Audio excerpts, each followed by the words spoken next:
New Orleans, Louisiana, beautiful City Park, where tonight we have a classic in Crescent City sports prep football for you. Two teams that have not lost a regular season game since 2015. Well, one of them is going to this evening as tonight the De La Salle Cavaliers, the number one ranked team in Class 3A in the CrescentCitySports.com Top 10, take on the Karr Cougars, defending Class 4A champions and the number one team in the 4A CrescentCitySports.com rankings. A very pleasant good evening. Lenny Van Gilder here with you on what's turned out to be a pretty nice Friday night for football. Had some rain in the metro area earlier. Appears that has gone by the wayside. Still partly cloudy skies. Sun is beginning to set behind our far side, the far side bench, which is to the west. We're over on the east side this evening. Two teams that are 2-0, as we mentioned. Karr is actually on a 16-game winning streak dating back to last year. They opened up with a win over St. Paul's, 42-23, then defeated Landry Walker last week in a showdown of defending state champions by the score of 24-0. De La Salle off to a 2-0 start. They went to South Lafourche and won 39-7. Last week played the first high school game ever at Yeoman Stadium and really handled St. Augustine 38-12 in that one. You know, of course, this is non-district action. District play gets underway in a couple of weeks for these teams. So one of these teams is going to lose a game tonight, like we said, for the first time in the regular season in 2 years. But it figures to be one of those things that, assuming everybody comes out of this healthy, that it's going to be two winners this evening, because these two teams are going to be better prepared for what faces them down the road, whether it's in district play, in state playoff action, whatever the case may be. They figure to benefit from this opportunity that presents itself this evening.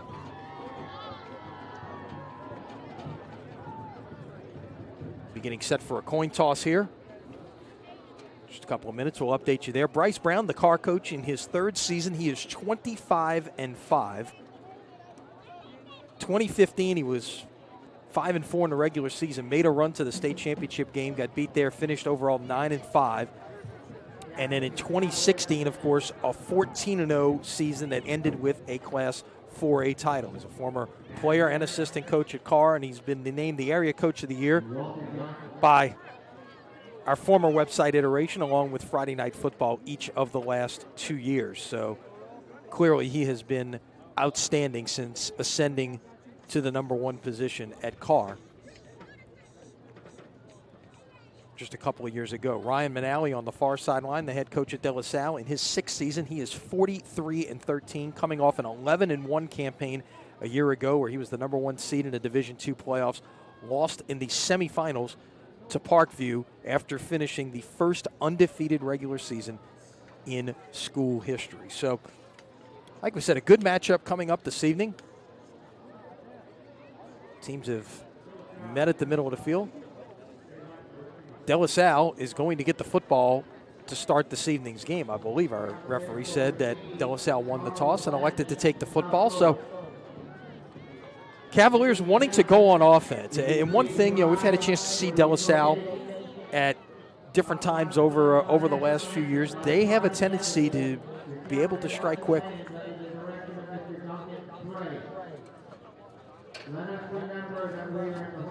Pause for our opening prayer, followed by the national anthem. We pray for the safety of all of these Cavaliers and Cougar athletes. Protect all of them from any injury and harm, but let them be played to the best of their God-given ability. Grant also to these athletes, the coaches, the officials, as well as us as fans, the strength to pursue excellence and sportsmanship during this athletic event in our everyday lives.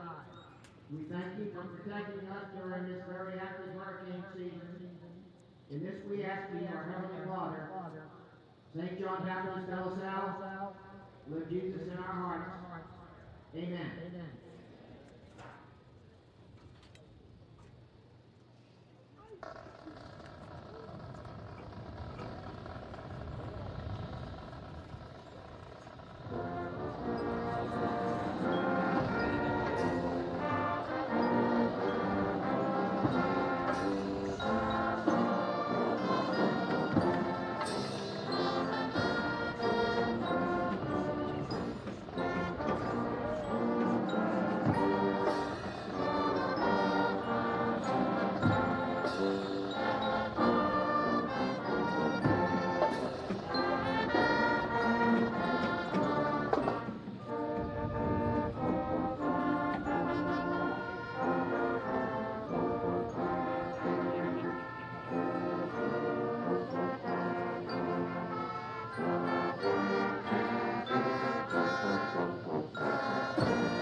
Star Spangled Banner by the De La Salle Band. Nice crowd settling in here on a Friday night at Tad Gormley Stadium. They're still filing in to see this outstanding matchup.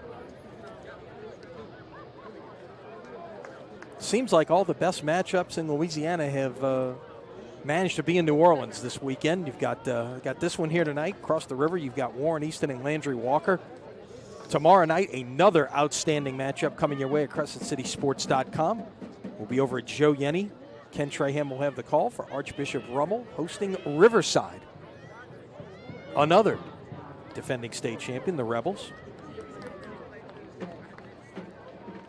They're having scoreboard problems here at Tad Gormley. There is nothing on the board at this point, so I have a feeling we're going to be dealing with clocks being run by hand on the field this evening. So we're probably just going to have to give you an educated guess on where we are as this one goes along. So here we go. Karr will kick off left to right. De La Salle set to receive the opening kickoff. And on this Friday night, we are underway at Tad Gormley. Squib kick will go back to about the 9-yard line.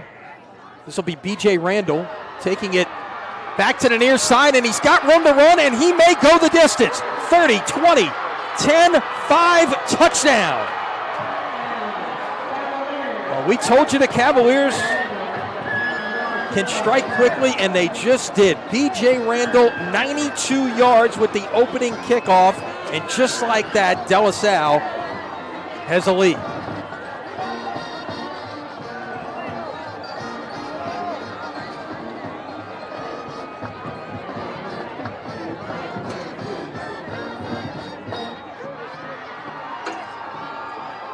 Wow. Be Finn LaBreche on to attempt the extra point here for the Cavaliers. I guess we'll make an educated guess. What, 12 seconds in, thereabouts? Well, what it is, seems like every time we see De La Salle, they can score very quickly. Now, not always the opening kickoff. Might be 1 or 2 plays in. Kick is on the way, and it is good. Just like that, your score, De La Salle 7 and Edna Karr nothing. We'll have to wait a little longer to see the De La Salle offense, I guess. Maybe. That's why Ryan Manali wanted the football. Felt like he could do some things in the kicking game and pop a return, and lo and behold, B.J. Randall goes 92 for a score.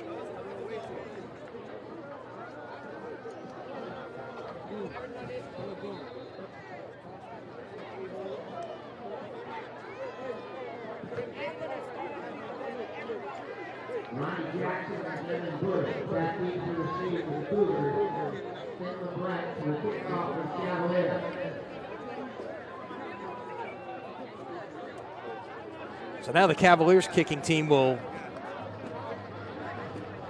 give us our second kickoff of the night. It will be LaBreche.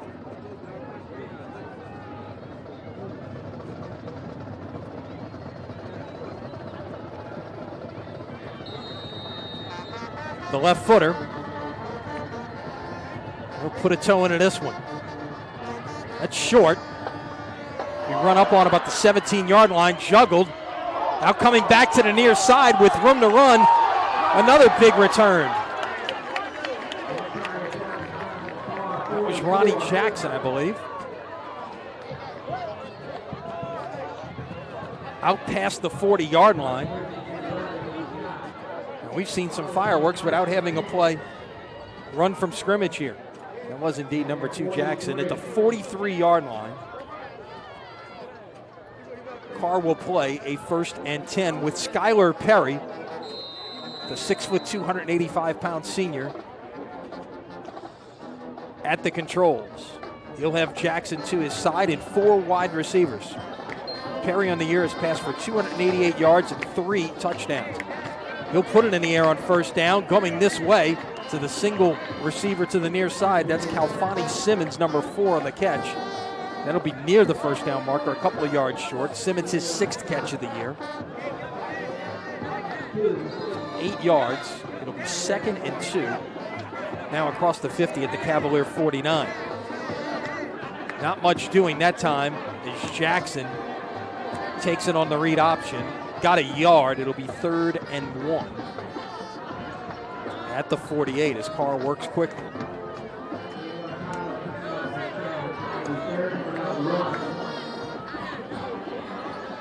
So 8 on the first down play, 1 on second down. 3rd and call it a long one here. What about the 48-yard line? They need to get right at the 47. Quick pass to the near side. Again, it's Simmons, and it will be a first down. 3 De La Salle defenders there to meet him at about the 45-yard line.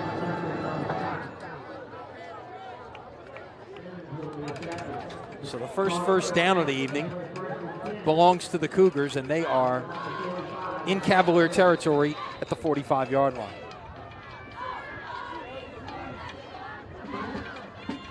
Again, from the gun, a new back in the game. That's Ahmad Antoine on the carry. He'll get about 3.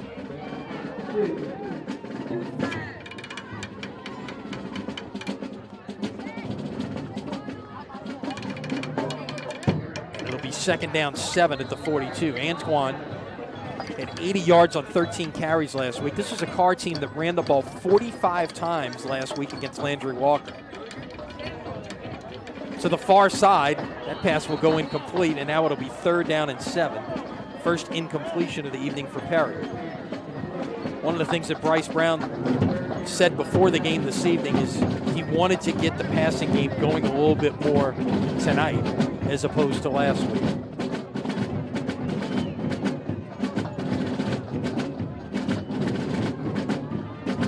Ronnie Jackson last week scored all 4 touchdowns, all on the ground. 19 carries for 109 yards, accounted for all 24 points in the game. Bad snap. This is trouble, and he will have to just fall on it. Will Perry back at the 39-yard line. That'll go as a loss of 19 yards. And that'll make it 4th down and 26. So not the star Karr wanted here this evening. We will see the punting unit on.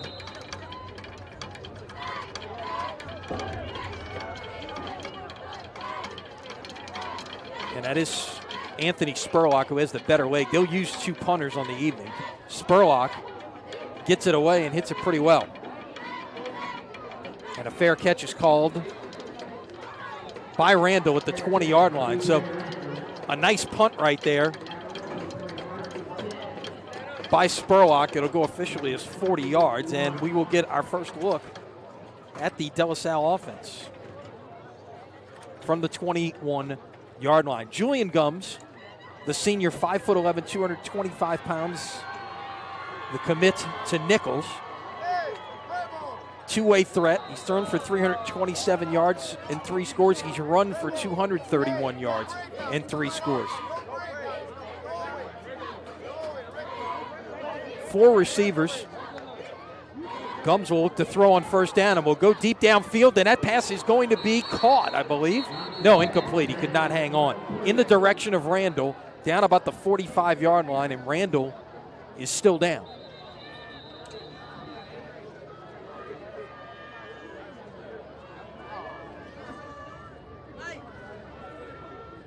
As he went to go down and make that catch, it looked like he went down a little bit awkwardly. I'm not sure something happened before he went to make the catch or after he tried to catch it. But the trainers will take a look at him. First quarter of this evening's game brought to you by Hancock and Whitney Bank. Want 5-star service from a financial institution you can trust? Hancock and Whitney Bank has you covered with expert business bankers and products for businesses of all sizes.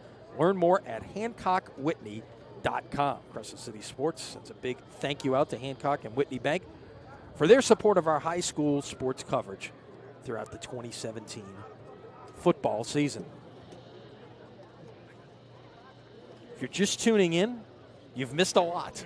De La Salle returned the opening kickoff 92 yards for a touchdown. B.J. Randall fielded at the 8.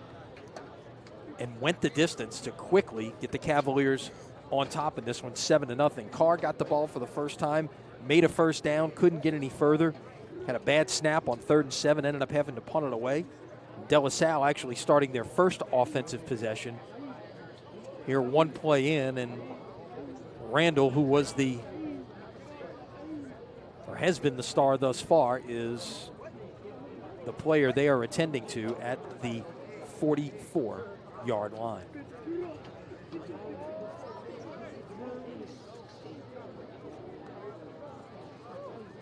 Now this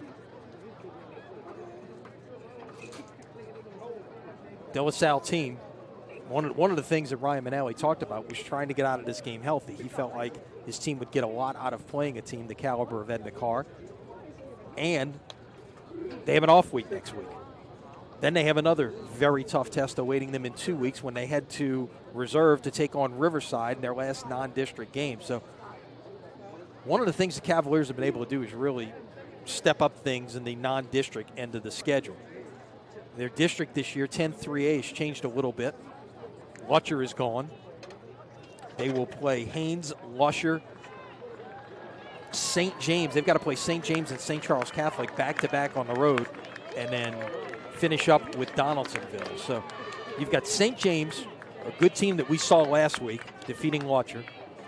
You got St. Charles Catholic, a good team that we saw week 1 defeat Chalmette, and then they turned around and knocked off Destrehan without Lloyd Nash last week. They've got to face both of them in district play. See Randall being helped off to the far side. We wish him the best.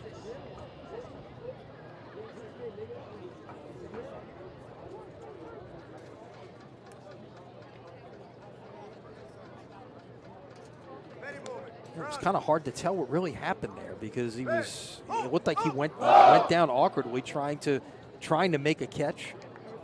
The way they're carrying him off, is it a leg or something else? It's really hard to tell. So we're set to resume play. 2nd down, 10 ball at the 21-yard line of the Cavaliers. Now Gums with the sidecar. Looks like Collins.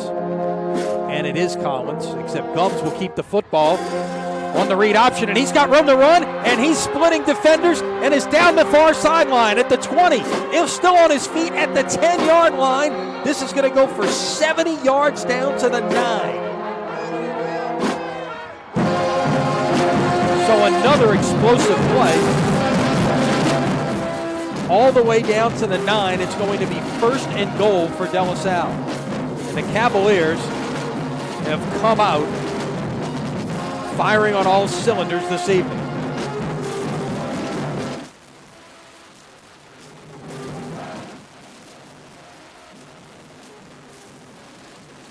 We'll try to get the play in here.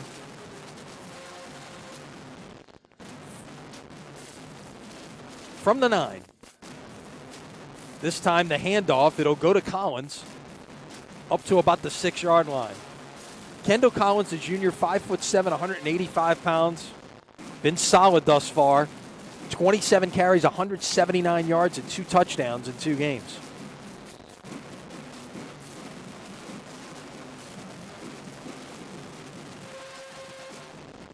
So from the 6, 2nd down goal for the Cavaliers.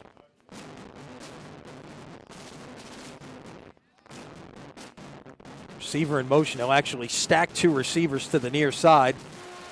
Gums will keep it, not get much this time. Might have gotten a yard or maybe just less than that. Let's see where they spot the football. Looks like it's past the 6. It'll be at the 5-yard line, so give him a yard. It'll be 3rd and goal. And a big play in this football game right here. De La Salle, you'd like to hang this 2-touchdown lead up there, but at the same time, you don't want to give anything away here either, and you want to make sure you at least get 3 on the board. 3 receivers to this side, 1 to the top of your screen, and Collins next to Gums.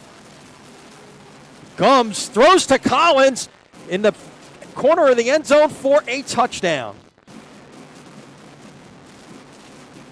So Collins just kind of wheeled out of the backfield there, went to the corner. The receiver had cleared out the spot, and just like that, it is a 13-0 De La Salle lead. 5 plays, 79 yards.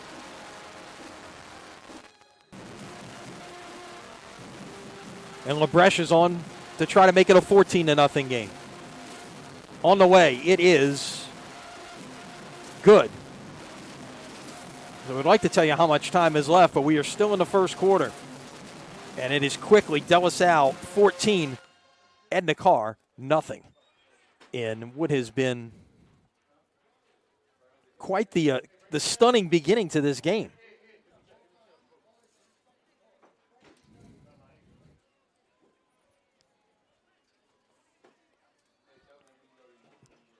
De La Salle returned the opening kickoff for a touchdown, got a stop, and then drove 79 yards in 5 plays to make this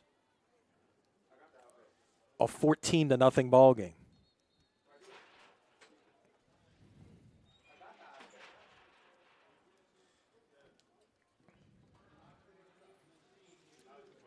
Again, Karr coming in with a 16-game winning streak dating back to the end of the 2015 season. De La Salle has not lost a regular season game since week 10 of the 2015 season. In their first undefeated regular season in school history a year ago, lost in the state semifinals in Division II. And it's like a timeout perhaps here.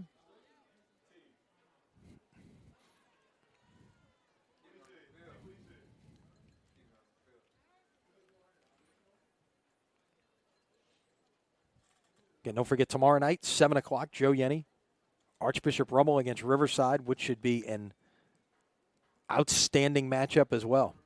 2 of the better teams in the greater New Orleans area.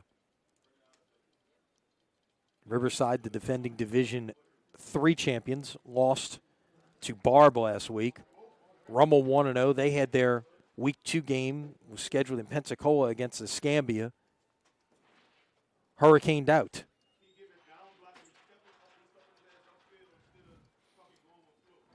So, another good one for you tomorrow evening.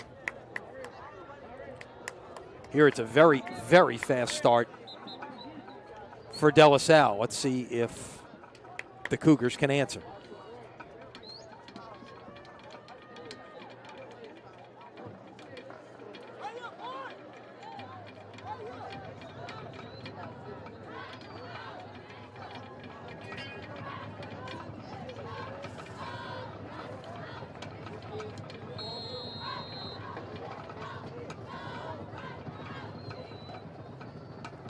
This is Blake Giacconi who's going to kick off this time, the right-footed kicker.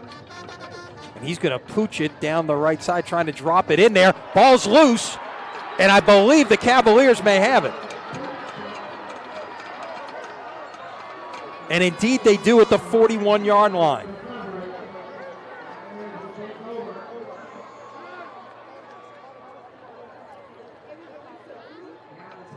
So De La Salle will take over at the Karr 42-yard line, already leading this game 14-0. As you get another look at the pooch kick, they switch kickers. It was Ryan Hamrick, number 21, on the recovery for De La Salle.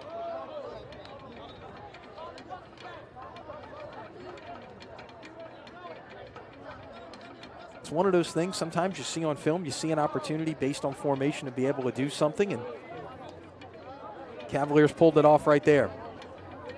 So from the 42 of Karr, comes, will try to go left side, doesn't have much room to do anything this time. He will lose a couple, and it'll be 2nd down and 12. You know, one of the things that Bryce Brown talked about before the game was stopping the run and making tackles. First down was the key to this game. If you could get De La Salle off schedule, get them in 2nd and long, get them in 3rd and long, that would play to Karr's advantage.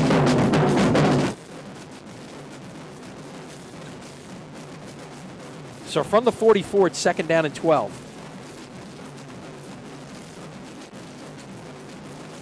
This time, he gives it away to Collins. He gets the lost yardage back and then some out to about the 37. 3rd and 5 at the 37-yard line. And a big conversion down right here. And I believe we're going to get to the 6-minute hydration breaks. There's about 6 minutes left here in the first quarter. We can tell you that.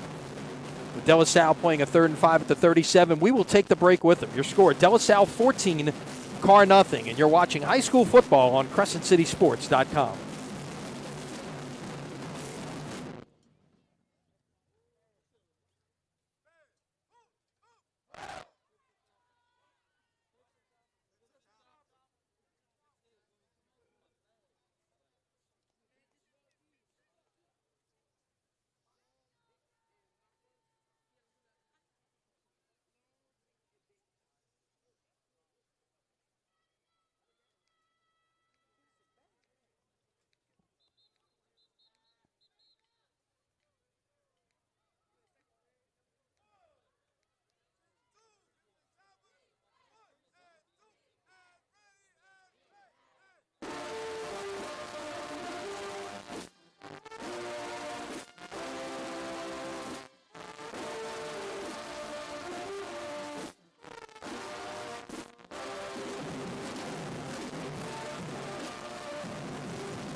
Back to action here as Edna Karr gets the stop on 3rd and 5. Looks like it's going to be about 4th and 2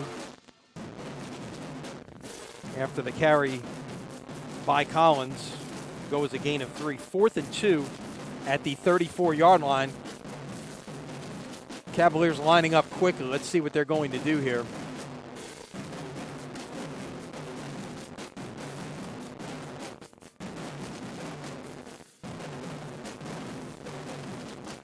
And they will go off the right side, and once again, it is Collins, and he is in for the touchdown.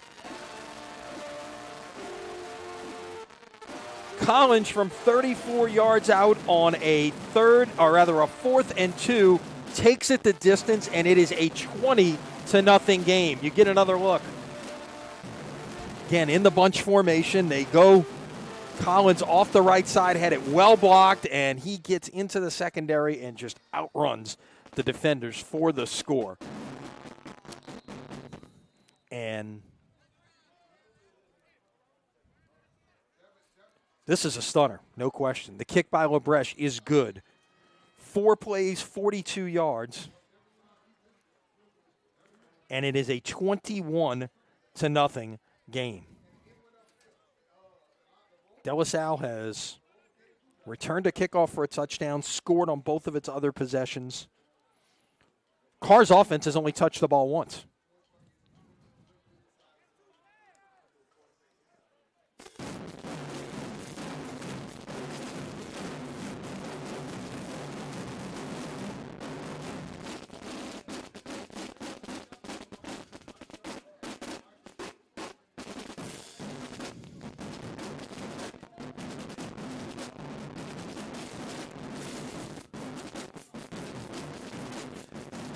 So we'll see a kickoff team again here for the 3rd time already. De La Salle's going to kick off.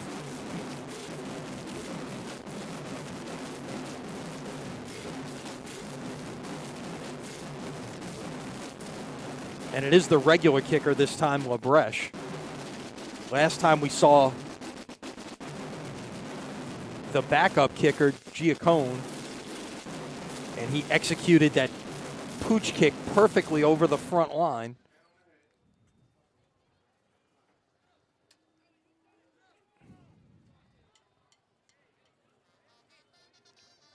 So the left footer, LaBreche, towing it at one.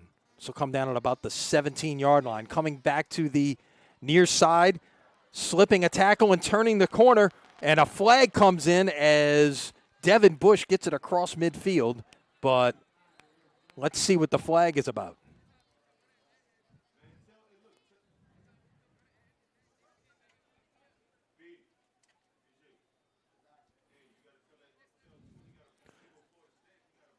And move the flag to about the 45-yard line. I'm assuming this is an illegal block. Let's wait for the official call, though, from our referee. It's a hold against Karr. So the ball will be spotted at about the 35-yard line.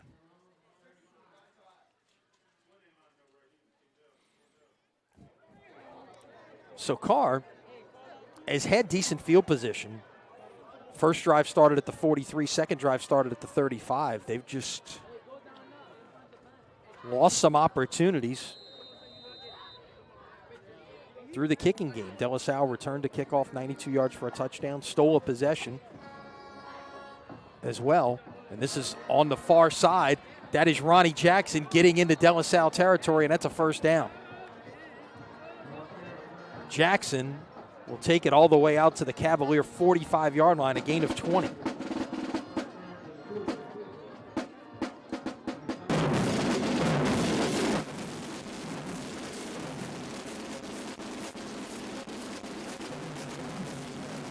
So here come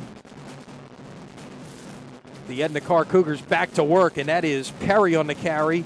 Back-to-back first downs now as he will get that down inside the 30 to about the 28-yard line, a gain of 17 yards.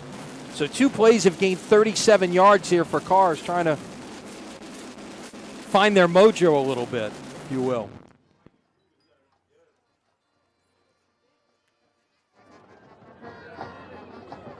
From the 28. Perry can't handle a snap. He's got a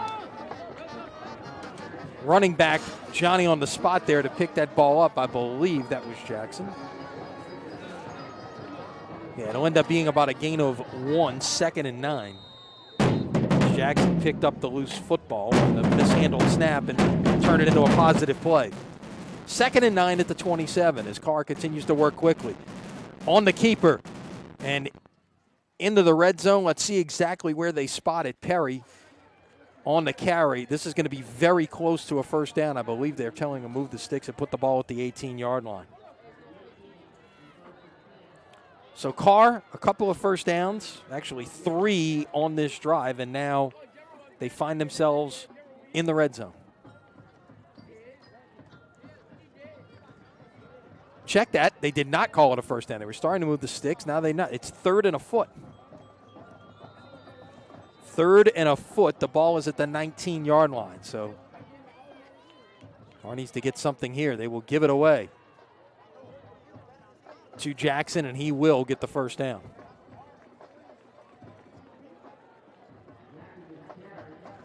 Looked at first like the chains on the far side were on the move, and all of a sudden they said, well, let's bring them back. So the ball is at the 16-yard line now. Karr with their first trip into the red zone this evening.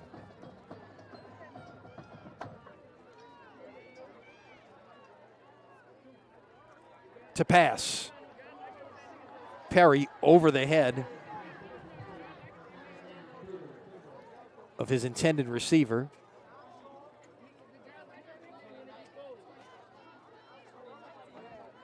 That was Anthony Spurlock, the Oregon State commit, who we've seen already in action tonight. He's also a pretty good punter. 2nd and 10. 4 wides. Now Antoine is the sidecar next to Perry. He will get the football and squirm his way forward, although I think they're going to spot the ball back at the 14-yard line. Give him 2.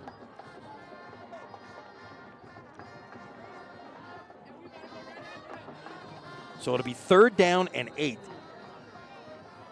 This is as big a play as there's been in this football game thus far for Karr. Need this first down right here. Perry down the seam, and it is caught for a touchdown. I believe that was Spurlock in between defenders. Indeed. Anthony Spurlock with his 2nd touchdown catch of the year.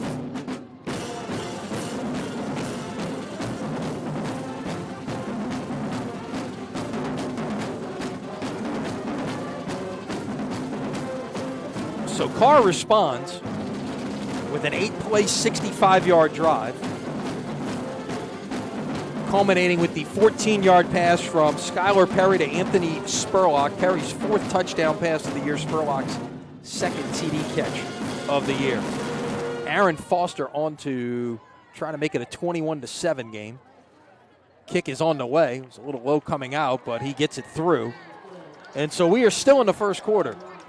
I'd like to tell you how much time is left, probably getting down around the 2 to 3 minute mark. But it is De La Salle 21, Karr 7. And I'm sure, we had a chance to broadcast De La Salle's semifinal game last year against Parkview Baptist. And the start that De La Salle had is exactly what Parkview did against De La Salle a year ago. They got 21 on the board before De La Salle, some of the fans were even in their seats. It was that quickly. And I'm sure Ryan Manali is reminding his team, look, we came back and made that a ball game. This thing is far from over. You can't relax. You got to keep your foot on the accelerator.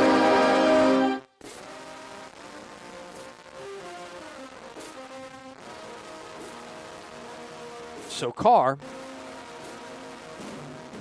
will kick off for the second time tonight. With the injury to Randall, they don't have to deal with him. I don't believe that's. Yeah, that's going to be Kendall Collins now on the near side in the spot where Randall was. And on the far side, that is Joseph Husband, number 4.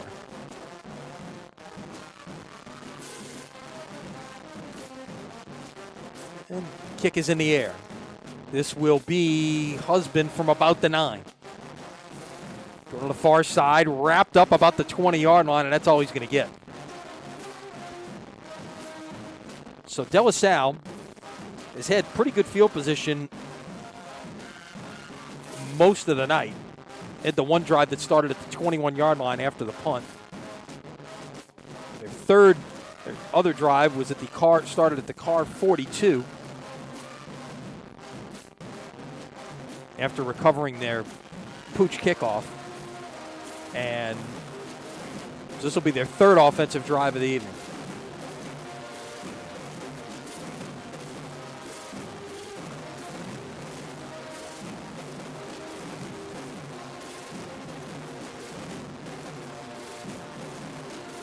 Gums. 2 backs next to him and 2 receivers. He will run off the right side. Got room to run, gets to the far sideline, 40, 45, and he steps out of bounds. Gums is having an unbelievable first quarter.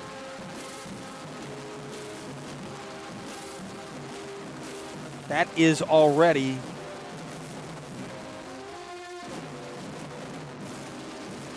by my count, nearly 100 yards in rushing. A lot of that has come on 2 plays. He had a 70-yard run on their first drive, their first offensive possession. Oh, check that. This is going back the other direction. We had a flag down, didn't see it unless it was on the far side. And they're going to walk this back. See where they mark it from. It's a hold against the Cavaliers.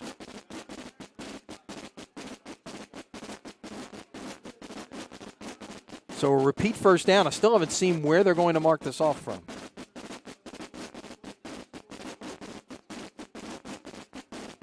They're spying the ball at the 10, so it's no play. It'll be 1st and 20 at the 10-yard line. And Karr, like we said they wanted, they've got De La Salle behind the chains.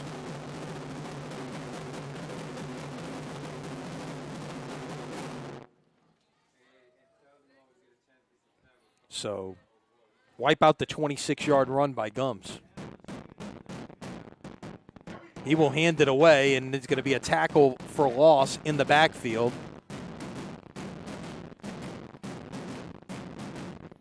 Looks like Jameer Johnson on the stop there, as that was Collins losing a yard on the play, and it's going to be 2nd down 21 at the 9.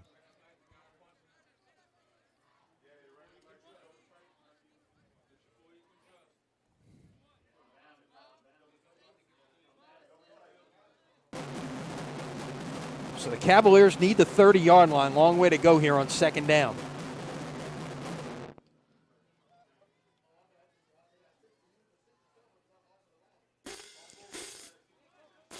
And the ball is loose. It's still loose. It's in the backfield.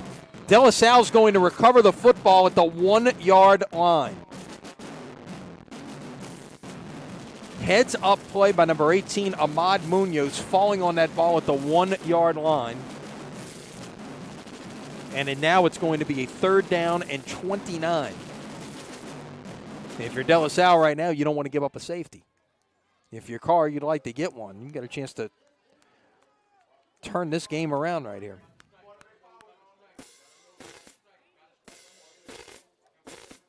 De La Salle with 4 wide receivers in the game.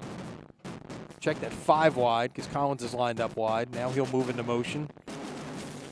And it'll be Gums on the carry. He'll just get enough room that his punter has a chance to kick the ball out of there. He'll get about 6. And so it'll be 4th down and 23 from the 7 after the 6-yard gain by Gums. So what started out as a promising possession for De La Salle, a 26-yard gain on the first play, that was wiped out by a hold, and everything went the wrong way after that. So the Cavaliers will have to punt for the first time this evening, as we are still in the first quarter of a 21-7 game.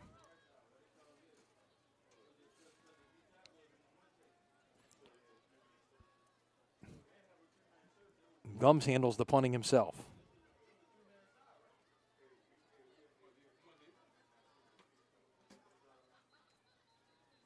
And let's see, is that the end of the quarter perhaps, or is that a timeout call? Trying to see exactly what happened. I believe that's going to be the end of the first quarter. So 12 minutes in the books here, and what has been a very entertaining first 12 minutes of football at Tad Gormley. Your score is De La Salle 21, Karr 7. Back with your second quarter after this here on CrescentCitySports.com.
So a 55-yard punt by Gums helps flip the field a little bit there. Karr's going to start at their own 38-yard line as we get things underway in the second quarter.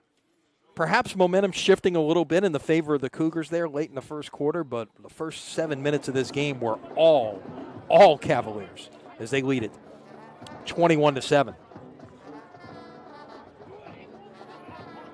First play of this Karr drive comes this way. Spurlock on the reception. He will get 5.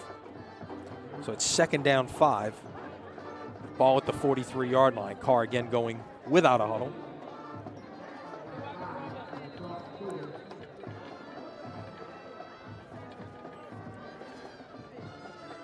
Perry will hand it away, and there's room on the near side here and a lot of room for Ahmad Antoine, who's into the clear at the 20, at the 15, finally wrapped up at about the 11-yard line. 46 yards on the carry by Antoine. And the first really big play we've seen this evening from Karr, and they will go quickly down in the red zone at the 11. Could still make a first down. Now they'll start the ball ready for play now that the chains are there. Chain crew probably gets a workout here this evening with this fast-paced offense. Coming to the near side and in for the touchdown is Ronnie Jackson. Jackson goes the final 11 yards, and it is a 3-play, 62-yard drive. And just like that, this is a one-score game.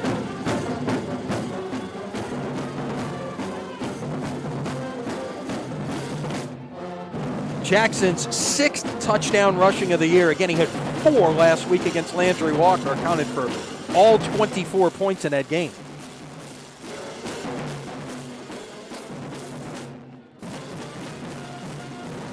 Foster on to try to add the extra point.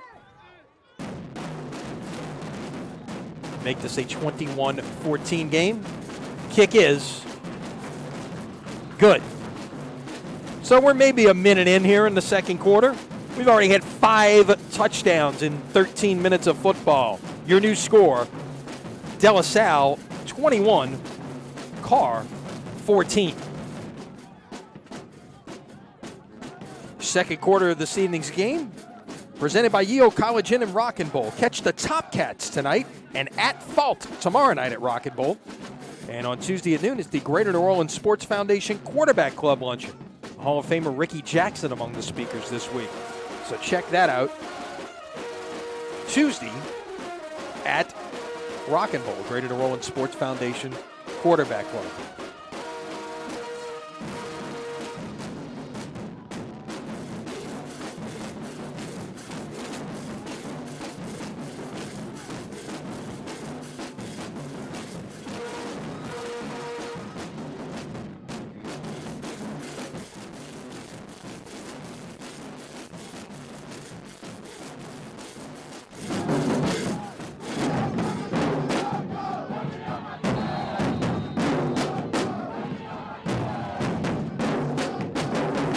And here we go, kickoff.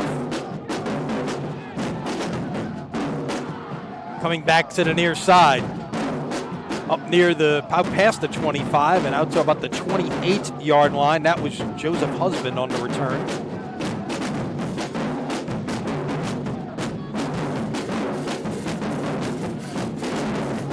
So De La Salle will get things underway on this possession there.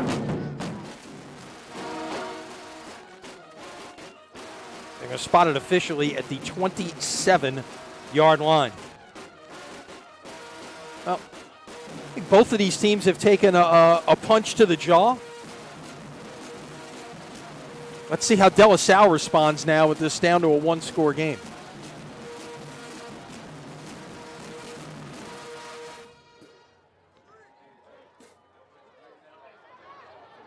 This is the fake the jet sweep, and they went back the other way.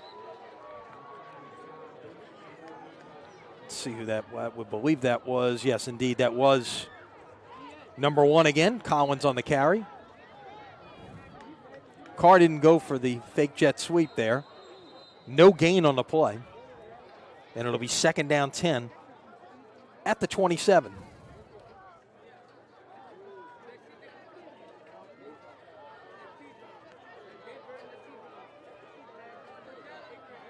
Cavaliers with 3 receivers in the game. This will be a keeper by Gums, and he's in the clear at the 40, at the 45, and brought down at about the 46-yard line. And De La Salle really needed that one right there. 1st and 10 at the 46 after the 19-yard pickup by Gums. Getting him up close to the 100-yard mark. Check it, 18 on the, it is 19 to the 46. 46-yard line is the spot.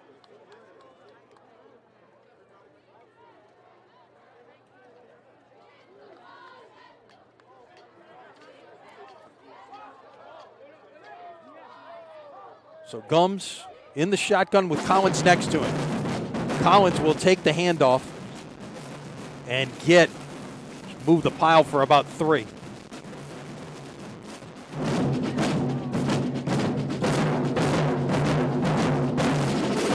Couple of minutes in here in the second quarter, and really this is what De La Salle wants to do. You see them taking their time. It's a different pace between these two teams. While De La Salle's going to operate without a huddle, they're going to take their time in between plays. They want to win the time of possession, control the clock, win the turnover battle. Two receivers to the near side. Gums on the keeper, will get the first down, take a Karr defender on at about the 44 and fall forward to about the 41-yard line. And it'll be 1st and 10 for the Cavaliers at the Karr 41, and that should get Gums over the 100-yard mark for the evening.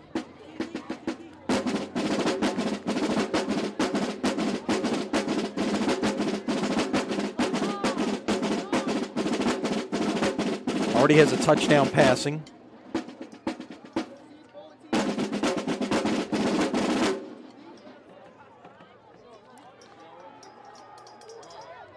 On the first down give, it goes to Collins. Maybe a yard.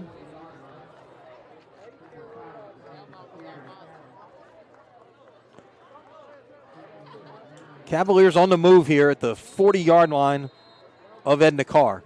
21-14 your score. Probably about 3 minutes into the second quarter. The scoreboard here at Tad Gormley is not working. They got the new turf put in. Scoreboard, on the other hand, I guess needs some work.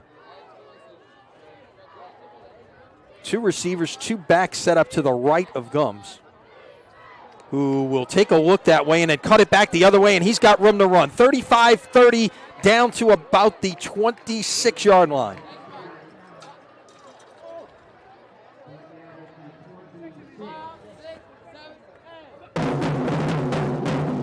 So basically what we've seen thus far on this drive is give it to Collins on first down, maybe not get an awful lot. Gums keeps it on second down and does the work. He's picked up 43 yards and 3 carries on this drive.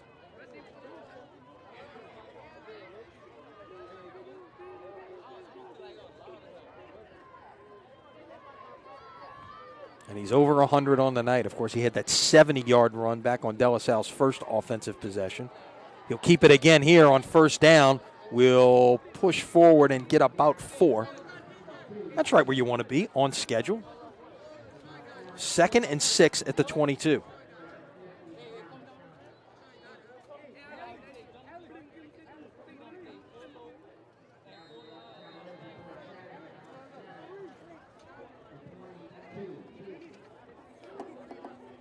Eighth play of the drive coming up here for the Cavaliers. They've made 3 first downs thus far on this drive. Haven't even gotten to a third down situation here.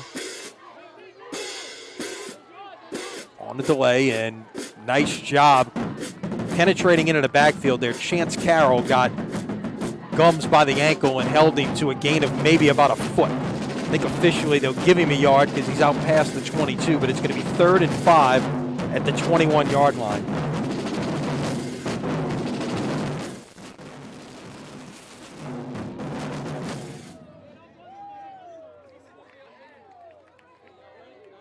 And a big play, the biggest play of this possession, certainly, and a big play in this game for De La Salle. Fake the jet sweep. Gums is going to go the other way, split a couple of tacklers, and get the first down. Needed 5, he got 7. And De La Salle is in the red zone down at the 14-yard line.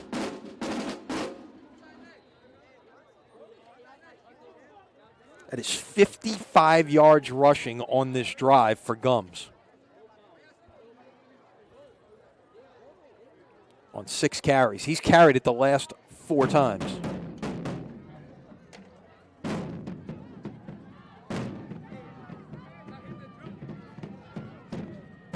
It looks like he's going to carry it again, but this time a host of Karr defenders are waiting for him. That was once again Carroll taking him on first. Might have actually lost a yard here. And with that, we're going to have the hydration break. The midway point here of the second quarter. So about 6 minutes gone by here in the second quarter. We'll take the break with them. Your score, De La Salle 21, Edna Karr 14. You're watching Prep Football here at CrescentCitySports.com.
Back to action here with a 2nd and 11 at the 15-yard line for De La Salle. Cavaliers have driven from their own 27.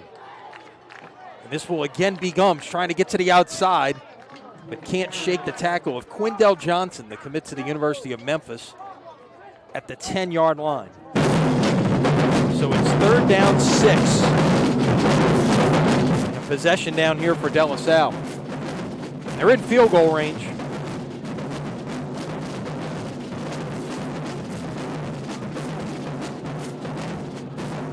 Last 6 carries on this drive have been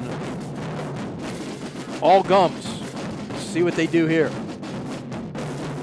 Motion. Gums try to go the other way, and he is short of the 1st down, and it's decision time for Ryan Manali right now.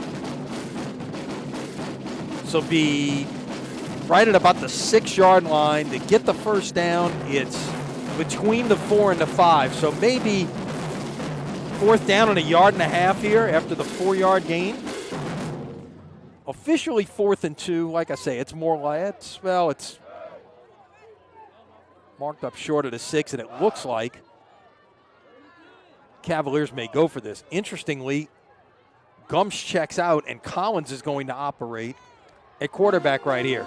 He's going to keep it. Going to try the right side. He's going to get that, and does he get in? He's right near the goal line. He's marked just short, like at about the 1-foot line.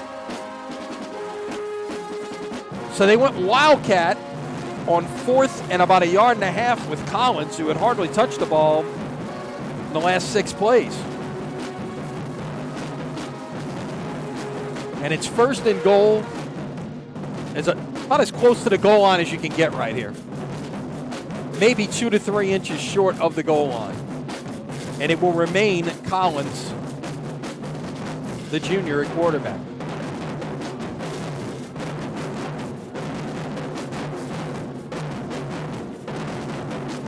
He'll keep it off the right side and in for the touchdown.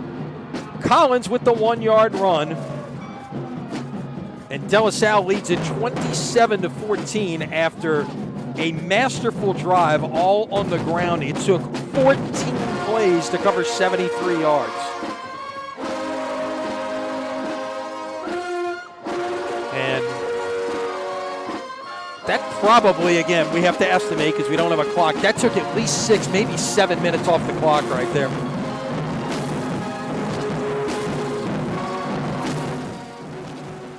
Extra point try.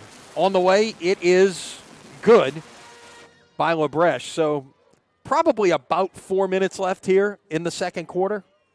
You know, about 4 or 5 plays got run after the hydration breaks. That's as best a guess as we can provide for you.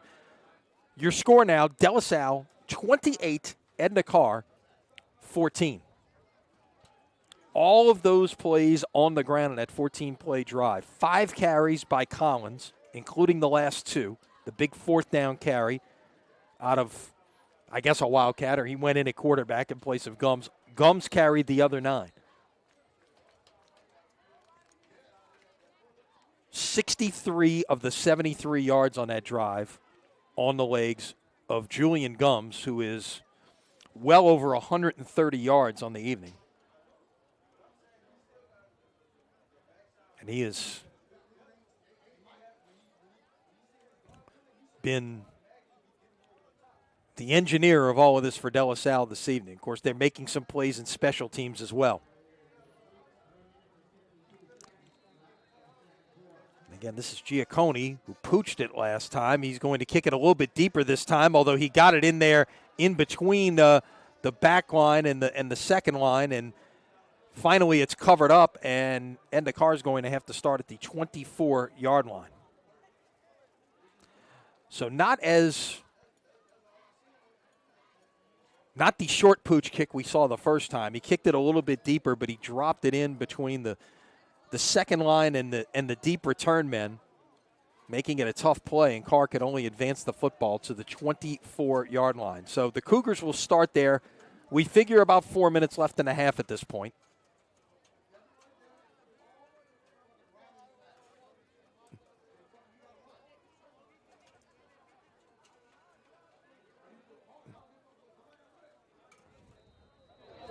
from the 24. Get our first look in quite a while at Skylar Perry. He's been sitting over on the Karr bench. The best defense against him so far is probably to get that offense sustaining a long drive like the Cavaliers did just now. Perry running the option this time, but he's going to keep it, and brought down at about the 29. I believe the ball came out. It did. Cavaliers saying they have it, and they do. See if we can get a look at who made the hit to knock that one out. Is De La Salle's going to have the ball at the 26-yard line of Karr. The big hit coming from number 5, Jamiron James, the Tulane commitment. James, who got a chance to play last week at his future home for the next 4 years, comes up with the big play right there. We've seen him for an awful long time on this De La Salle defense. He's been a regular since he was a freshman. So the Cavaliers had a 21-0 lead about 7 minutes in, gave up a couple of touchdowns to make this a one-score game, got one back, and now make a big defensive play to all of a sudden give themselves a short field and possibly add on here before the half. This is once again at quarterback Kendall Collins. Don't know if something is wrong with Gums or they're just looking to change things up a little bit. Collins will get about 2.5, maybe 3 on first down. Let's give him 3. It'll be 2nd down 7 at the 23.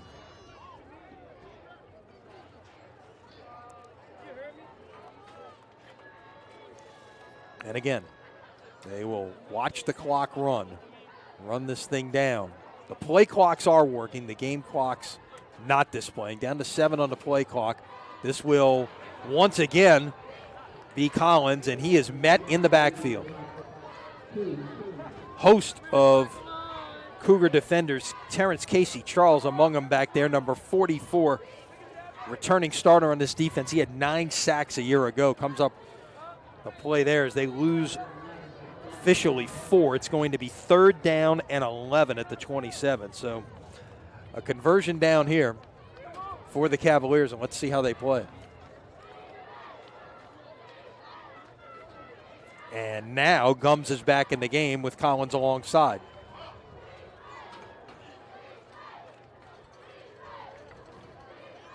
And they'll let it run down, and they let it run all the way down to 0 and then call timeout before that. So De La Salle will call timeout.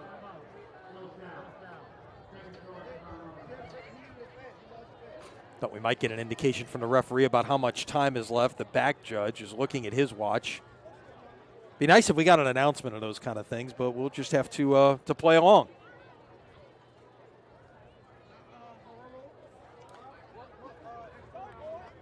Again, this portion of Crescent City Sports Prep Football presented by Yale College Inn and Rockin' Bowl. College Inn, a true New Orleans farm-to-table restaurant.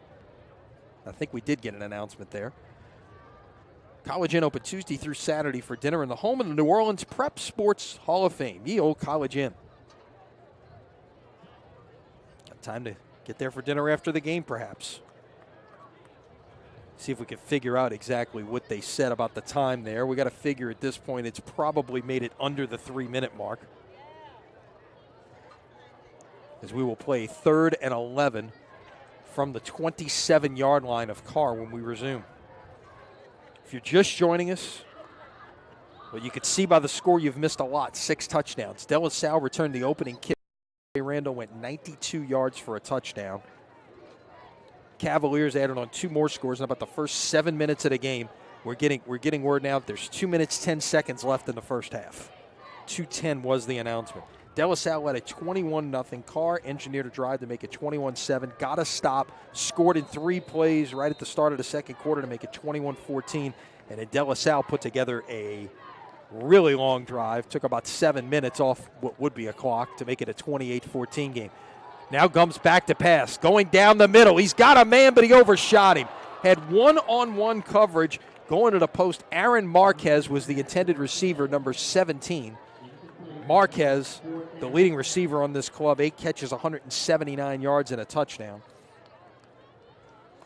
But he just overshot him, and it's 4th and 11 from the 27. This is kind of no man's land out here. It's too close to punt. It's too far to try a field goal, so you see what you can do to convert the first down right here. Gums, Collins, the rest of the offense taking a look over at the sideline to see exactly what they want to do here. Play clock at 9-8, and De La Salle's going to use the timeout.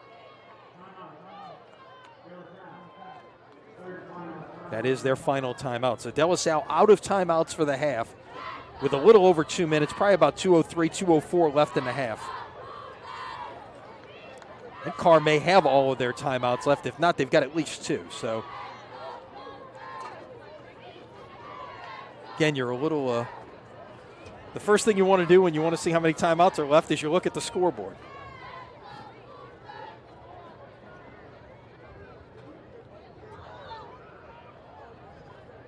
Chip Merritt, our producer, keeps up with just about everything, so sometimes he would even know that, even if it wasn't. He's saying it is 3-0.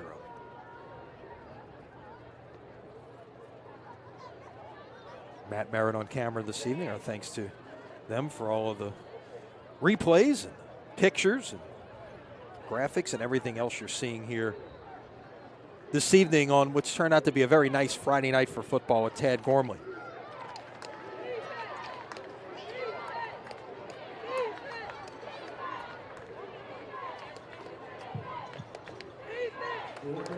So it's 4th down and 11. Ball at the 27-yard line. The line to get is right about the 16-yard line. 4 wide receivers for the Cavaliers. Gums hit as he threw and really didn't get a chance to let that route fully unfold, as it were. He got rushed a little bit. Good pressure that time. Casey Charles among those who was in on it. And after the incompletion, Karr will take over on downs. This is a very big possession in this football game right now. Keep in mind, got about 2 minutes left in the half, okay? But Karr gets the football to start the third quarter. De La Salle got the ball to start the game. So if Karr can find a way to go down the field here and make this a one-score game before the half, they're going to get the football to start the third quarter.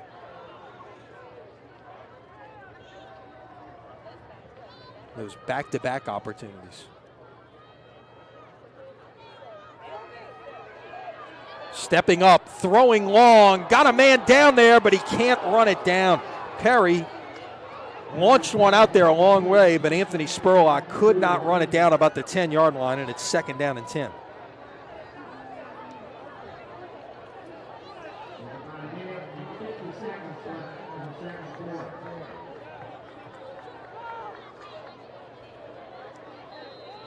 Here, time announcements now. I think they said about 1:50 left there. 2nd down 10. Back to the air. Caught at the 40.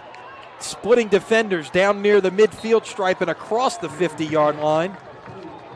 That is Kalfani Simmons.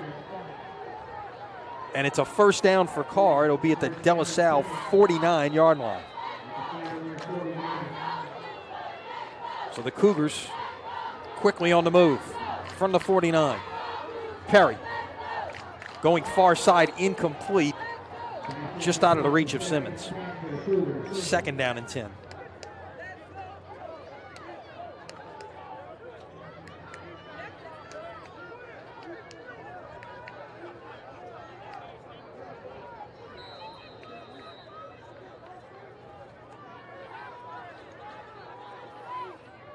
Karr has found the end zone twice in 4 possessions this evening.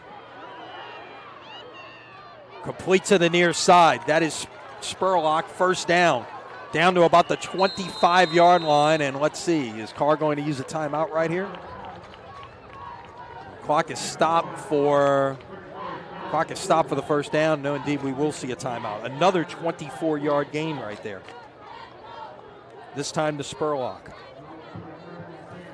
So a couple of 24-yard pass plays has moved the ball from the Karr 27 to the De La Salle 25. Clock near the 1:30 mark here. Scoreboard has come back on, but nothing on it other than team names at this point, so we're still not seeing a clock or a score or anything of the sort, but at least the board is back on.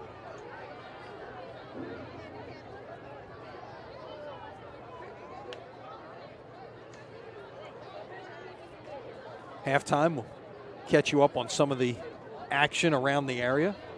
A lot going on this evening.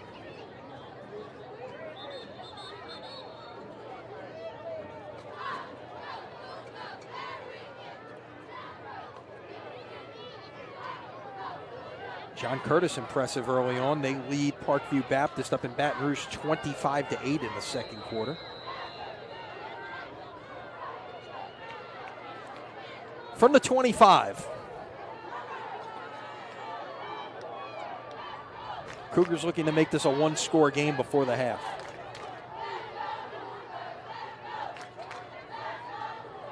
Perry stepping up, throwing short.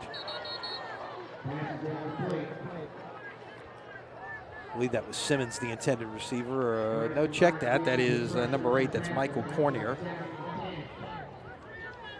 So it's second down and 10 at the 25.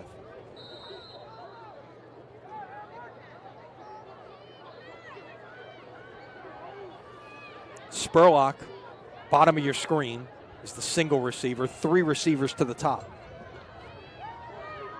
And they will instead go to the back out of the backfield this time. That is Jackson trying to make something happen. Gets it up near the first down, but I think he's going to be maybe a foot short. Let's see. See the spot, and they're going to mark it short. It's third down and about 1.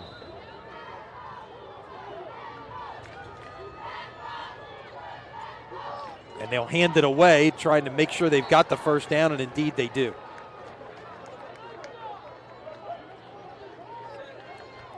So it'll be at the 14-yard line. Karr in the red zone. Time winds down here in the first half. They mark it ready for play, so they'll wind the clock after the first down.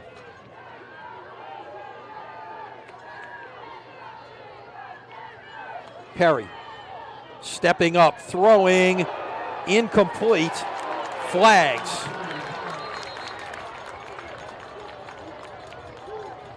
Trent Lewis, the 9th grader, number 17, was the intended receiver on the slant. There may have been some contact as well.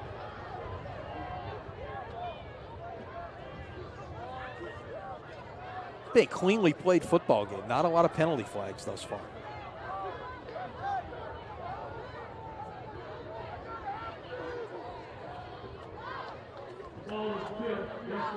Nope, they were going to wave off the flag. The pass was tipped at the line of scrimmage, they say. So no flag, second down 10 at the 14.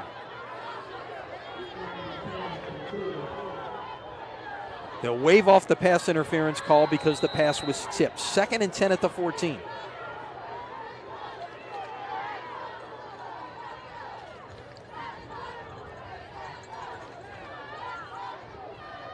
It was Eric Hamrick, number 99, who tipped that ball.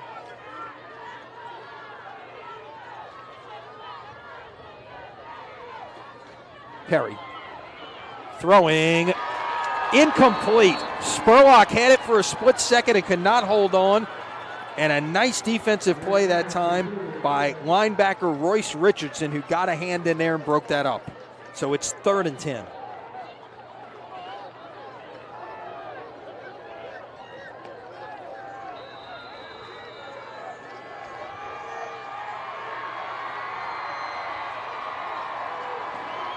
Antoine is in the backfield right now. Spurlock, the single receiver at the bottom of your screen. 3 receivers to the top. Perry goes near side to the back. Antoine is brought down short of the first down at about the 10.5-yard line. It's going to be fourth down, and Karr's going to use a timeout. Actually, I think they may mark it at the 11.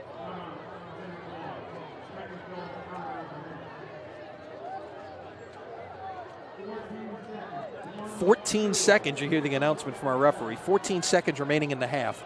4th and 7 at the 11-yard line. And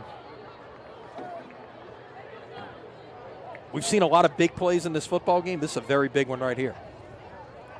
Karr finds a way to get this in and make it a one-score game before halftime. This changes things. As you head into the locker room.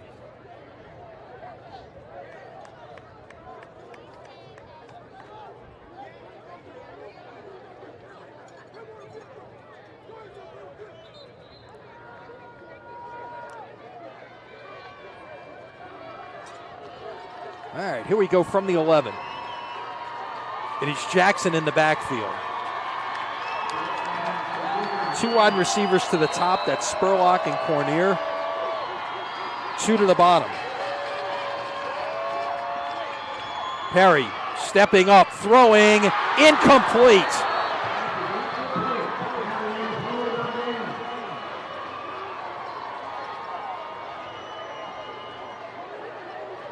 And the receiver, that may be Spurlock, I'm not sure, is down in the back of the end zone with his helmet off. Could not hang on to the football, and the training staff will come out and take a look.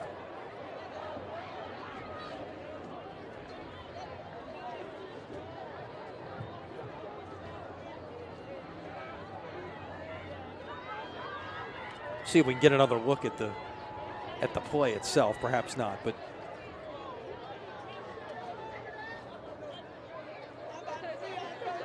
couldn't tell exactly what happened there, much like what we saw earlier on the pass play.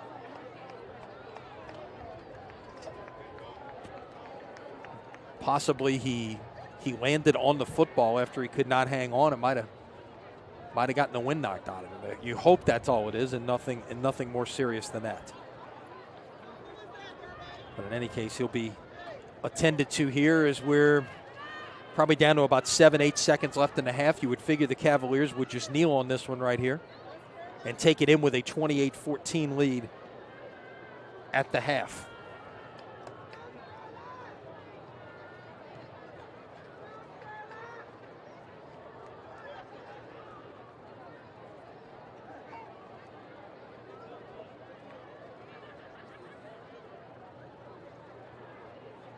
In the meantime, though, we will wait. The Karr players in the bench area all on one knee right now, except for the 11 defenders who are out on the field huddling with the coaches.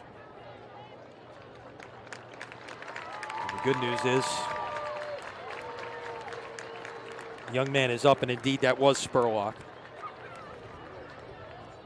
And headed to the Pac-12. He will play at Oregon State. Karr has sent so many players the last few years on to college football.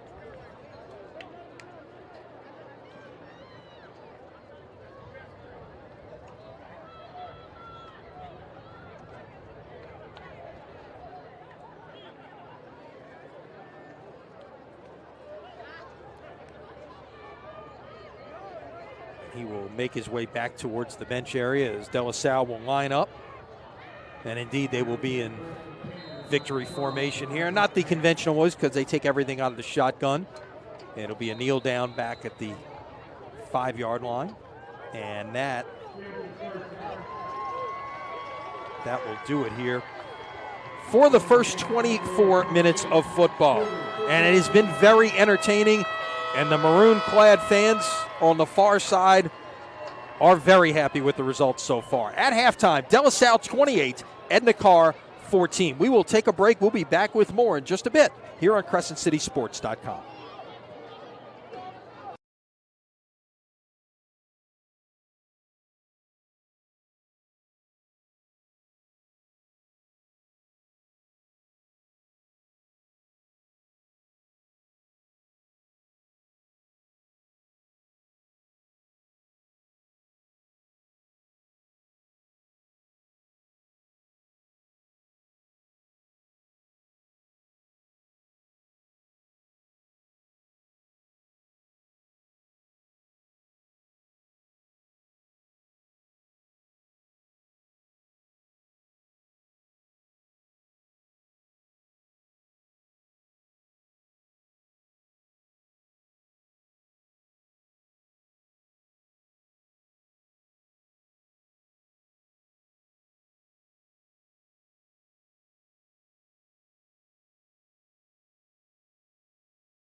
Back at halftime, De La Salle 28 and the Karr 14. Some of the players for both teams back out on the field. We are not far away from the start of the second half. A look at some of the first half numbers, courtesy of our Crescent City Sports colleague Mike Cardella, who's covering tonight's game. De La Salle, we've called Julian Gum's name a lot for a very good reason. 12 carries on the evening, 137 yards. The only thing he's not done is scored a touchdown. Kendall Collins has found the end zone. 9 carries, 44 yards, a couple of scores. They've also got a touchdown. I'll take that back. Gums does have. Does Gums have a touchdown? I said he didn't. He has a passing touchdown. He did throw a pass, little dump off out of the backfield when he hit Collins. In fact, so Collins actually has 3 touchdowns tonight. He scored 3 times. Yes, he's got one reception as well. Meanwhile, on the Karr side, Perry 8 of 16 passing for 90 yards and a touchdown. He's also rushed twice for 26 yards. Jackson has 7 carries, 40 yards and a touchdown. Antoine a couple of carries, 49 yards. And Spurlock, the leading receiver, with 3 catches for 42 yards and a score.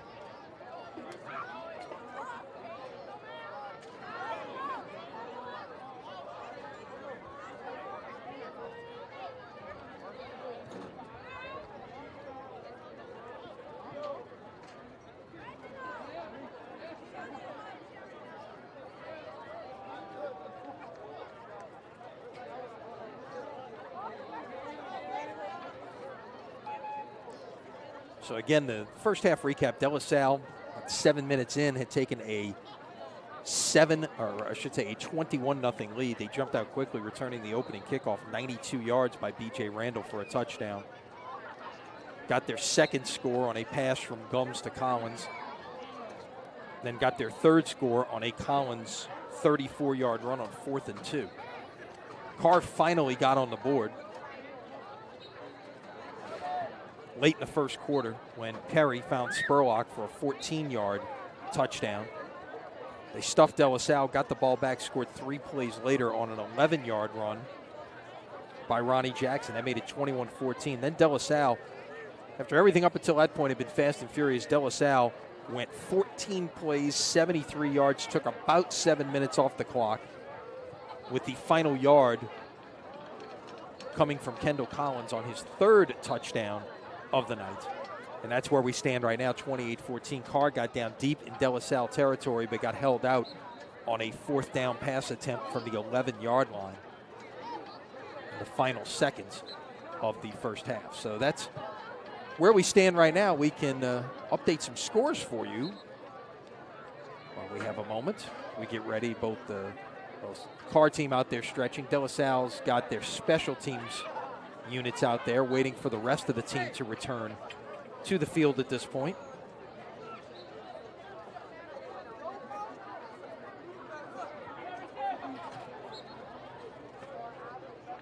Catch you up on some scores that are underway here on this Friday night. 3rd quarter scores: St. Charles Catholic on the road in Mississippi playing Wilkinson County with a 14-0 lead.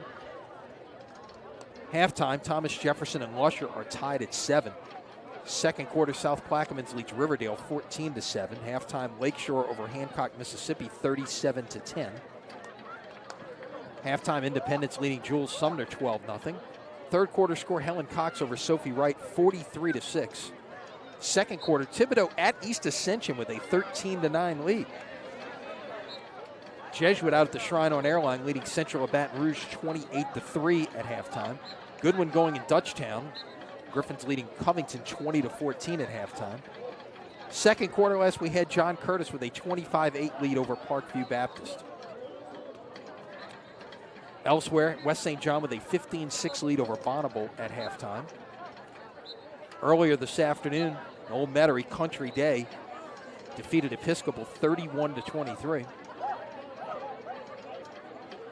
Halftime score, Berwick leading South Terrebonne on a good one, 28-21. Halftime, Hannon leads Pope John Paul 7-3 over at Slidell. E.D. White and St. James now 7-7 in the third quarter. E.D. White had a 7-0 lead at halftime. The Wildcats, who we saw last week here on Crescent City Sports, as they defeated their arch rival Lutcher, getting a score early in the third to pull even there. South Lafourche leading Central Lafourche at the half 18-15. Salmon leading Hammond 7-0 at halftime. Marksville going to Lutcher and leading 12-7 second quarter. Bulldogs need to come back in that one. They could find themselves 0-3 on the season. Good one going on the West Bank. Warren Easton leading Landry Walker 14-12 at halftime. Sandoval with a 28-0 lead over West Jeff at the half. Elsewhere, Ponchatoula 14-7 over Oranje. That's a second quarter score. In the River Parishes, Brother Martin with a 7-3 lead over Hanville, third quarter. Second quarter, McDonough 35 leads East St. John 8-0. Destrehan at halftime leads John Ehret 14-13. A good one going on there. Second quarter over in Chalmette. Holy Cross and Chalmette are tied at 7. Halftime, Vanderbilt Catholic with a 28-0 lead over Archbishop Shaw. So that's a look at some of the area games here underway. Of course, you get all your scores at CrescentCitySports.com with our All-State Sugar Bowl scoreboard. No better place to get your scores on a Friday night or a Thursday night or a Saturday night or whenever the case may be. Check it out. Our Louisiana Prep Football scoreboard at CrescentCitySports.com. Karr heading back towards their bench. De La Salle coming out, getting in their final stretching. We are closing in on the start of the third quarter. We will be back with it right after this at CrescentCitySports.com.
All right, getting set for the start of the third quarter.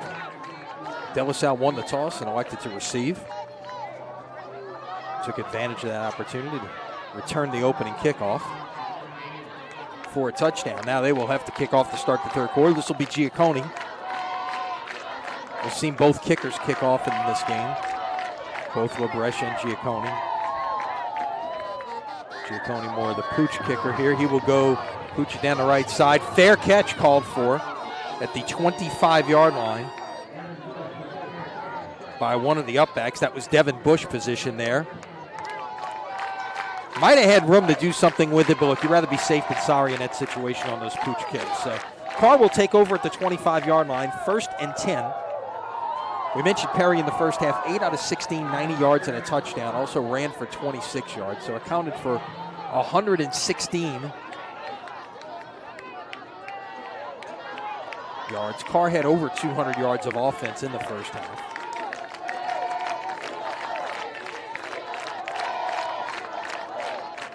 Numbers pretty even in that regard, actually. They would give it away on the stretch play to the right side, now getting all the way to the far sideline and getting the first down is Ronnie Jackson. Jackson will pick up 12 on the first down play. So one play and one first down here for the Cougars. Jackson now over 50 yards on the evening, 8 carries for 52 yards. Flags before this one can get started. It'll be a false start against the Cougars.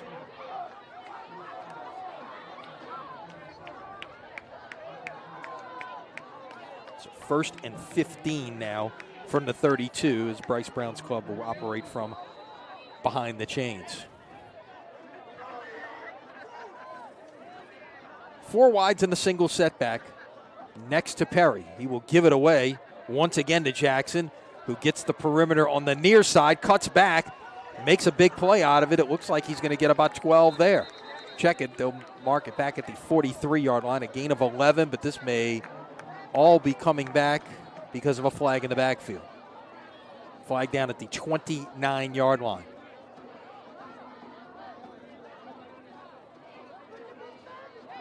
Officials chatting about it.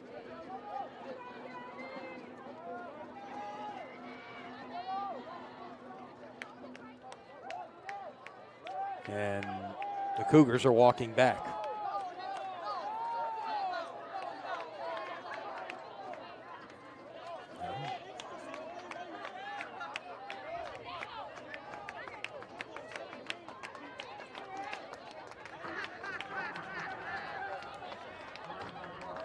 Personal foul against the Cougars.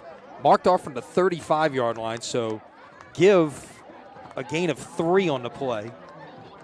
And now it's going to be 1st down and 27 from the 20-yard line. So give Jackson a gain of 3 out to the 35, as it was a downfield personal foul penalty. Then mark it off 15 from there. So now it's 1st down and 27 back at the 20-yard line. Long way to get for the Cougars, who need to advance it to the 47-yard line to move the chains. They've still got a lot of downs to do it. And another flag. Another false start against the Cougars, and they are moving in the wrong direction.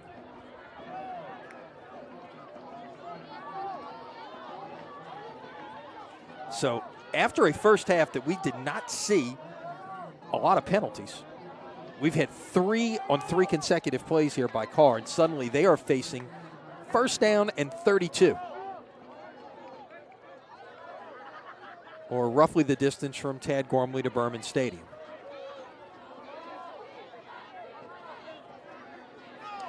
Play action. Down the seam and caught, and with room to run, looking for a blocker. Can't get it, but still a big play for the Cougars.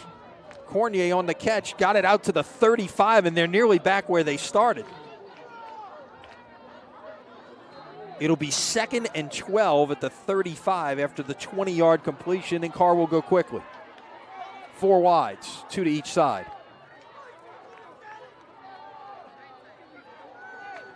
Perry Taking a shot downfield. It is incomplete. Was looking for Spurlock. It's 3rd and 12.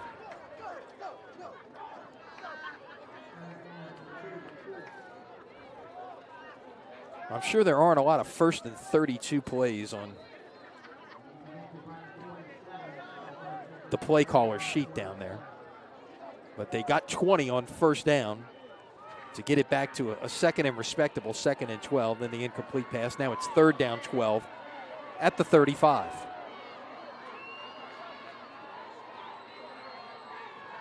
Perry will roll, got room to run, but he will fire downfield, and it's caught for a 1st down. How about that conversion? On the far side, Simmons makes the catch. Needed 12, he got 22.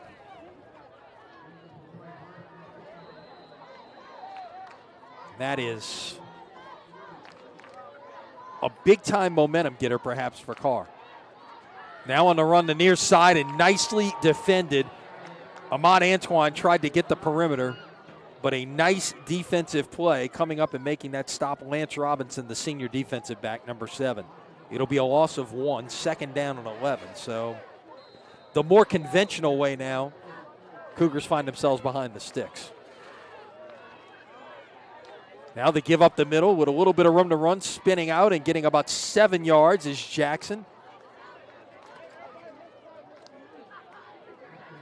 Actually, they'll give him 6, put it at the 38. It'll be 3rd down and 5 from the 38.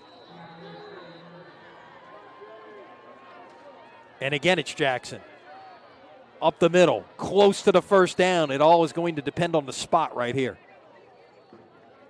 Right foot, left foot. Looks like it might be about a foot short.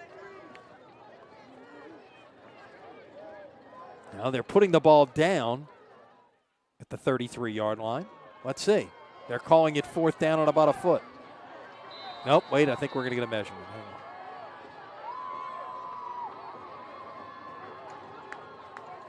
So while they measure, remind you that the 3rd quarter of this evening's game is brought to you by Hancock & Whitney Bank. Want 5-star service from a financial institution you can trust? Hancock & Whitney Bank has you covered with nearly 200 locations across the Gulf South and products for businesses of all sizes. Learn more at HancockWhitney.com.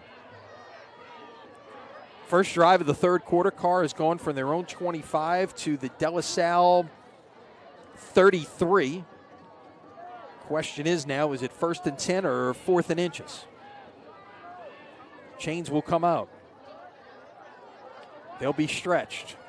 It will be short by about the length of the football, it appears. So officially, give Jackson 4 on the play. There's no inches on the stat sheet. It's 4th and 1 at the what is officially the 34-yard line, even though the ball was practically touching the 33.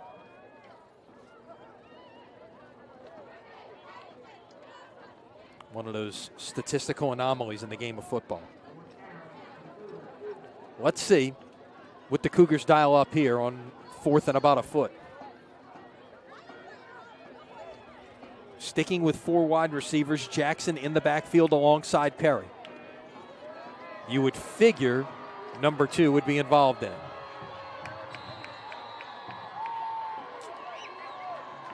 Get the ready for play. And indeed it is Jackson, 1st down and more. Down to about the 29-yard line.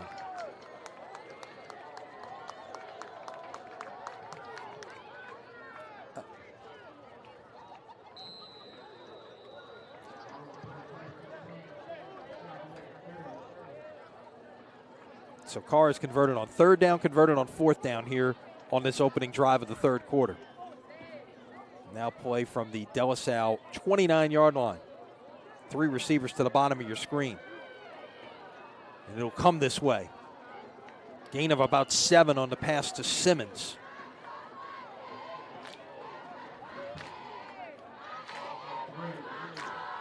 So For the first time on this drive, Karr will work with a favorable down and distance. It's 2nd and 3.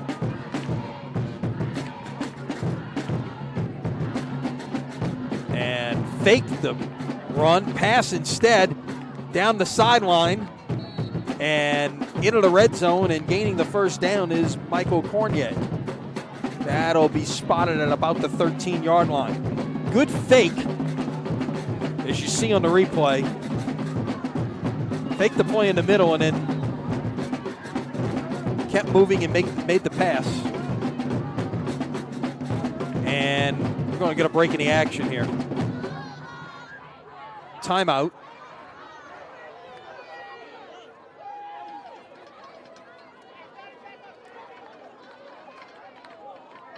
I don't know if we're at our hydration break already or if one of the teams called the timeout. But when we resume, it'll be 1st and 10 at the 12-yard line.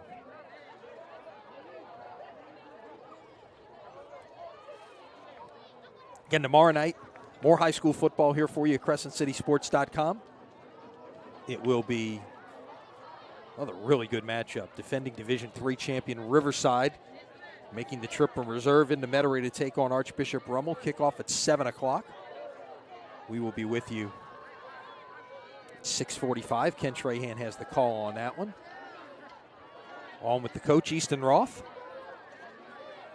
Darrell Ashley out of the bullpen to work the sidelines tomorrow night.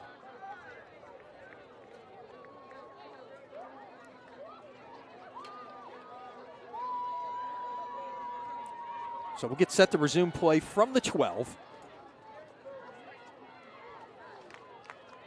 Cougars trying to make this a one-score game once again.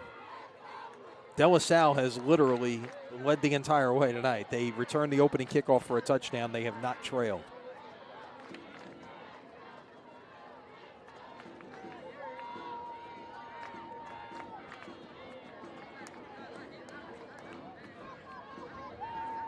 Still waiting. Not sure exactly what for, but we wait.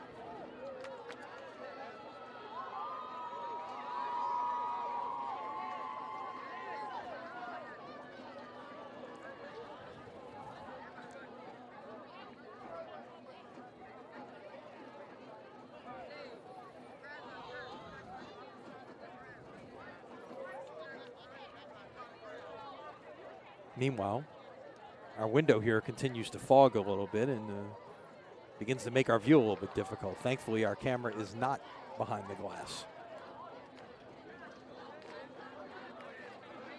Really not sure what the delay in the action is. Let's see, the referee is assuming the position. Maybe we're finally ready for play here.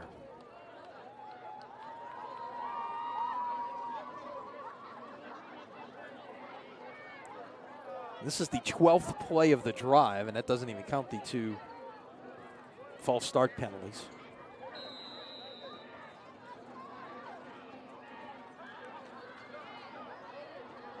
From the 12, 1st and 10, finally.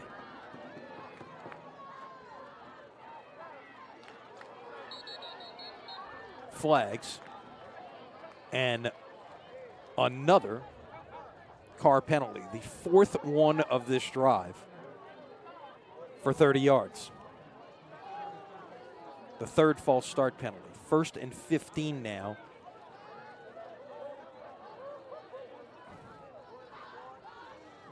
Back at the 16-yard line.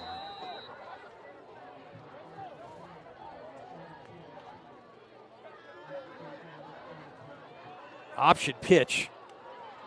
Quarterback paid the price for that one. Getting to the perimeter is Antoine, and he is knocked out of bounds at about the 7-yard line. Perry waited until the very last minute to make that pitch, and he took a hit. 2nd down 6 here at the 7. Still the opening possession of the 3rd quarter.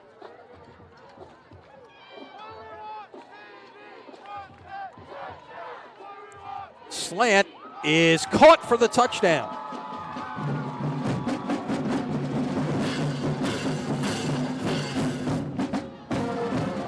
It's good to see Spurlock back out there make that play.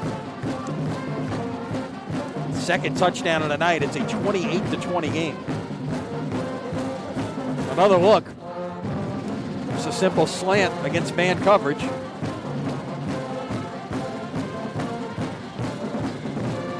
Spurlock's a big target, 6'1". Thin guy, only 150 pounds, but still uses his long frame very well.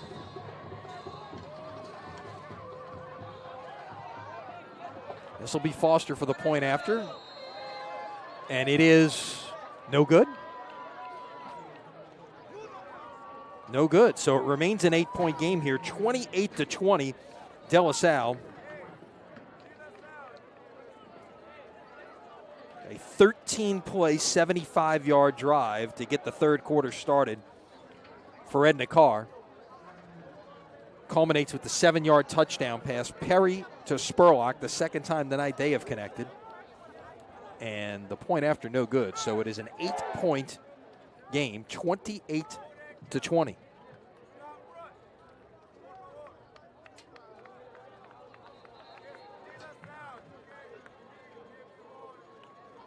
Once again, our thanks to Hancock and Whitney Bank.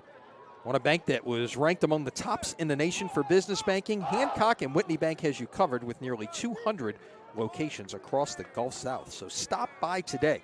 Learn more at HancockWhitney.com.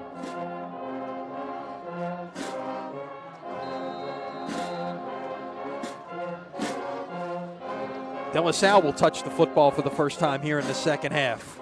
This is going to be fielded at about the 6-yard line. Well placed that time, as that kickoff was right up against the sideline, and the De La Salle return team had nowhere to go with that one, and they're going to start way back here at the 11-yard line.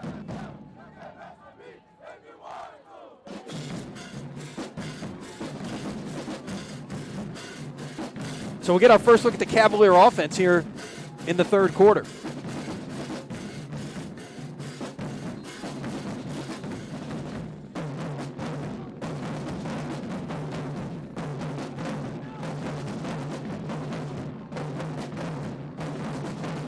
Julian Gums and company.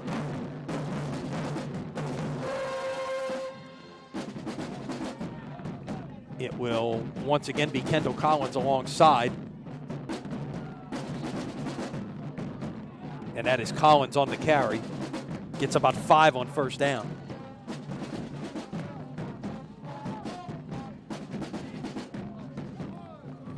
And you see the difference in the tempo here once again. De La Salle will not huddle, but they will look at the sideline, get the play call.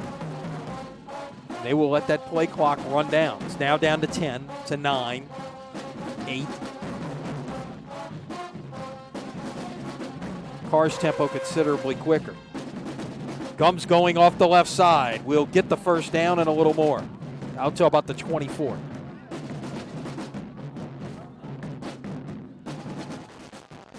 Gums in the first half, 12 carries for a $137, including that 70-yard run that set up the second Cavalier touchdown. 8 on that one, puts him at 145 on the night. This time it will be his running back, Collins, coming back this way. He'll get a couple. Second down, 8 for De La Salle at about the 26.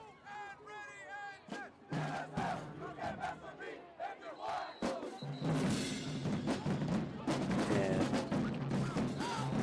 get a whistle, and I believe that is our hydration break. So if that is the case, 6 minutes to go in the third quarter. And it is De La Salle with the football, leading Edna Karr 28-21. We'll have more right after this. You're watching high school football on CrescentCitySports.com.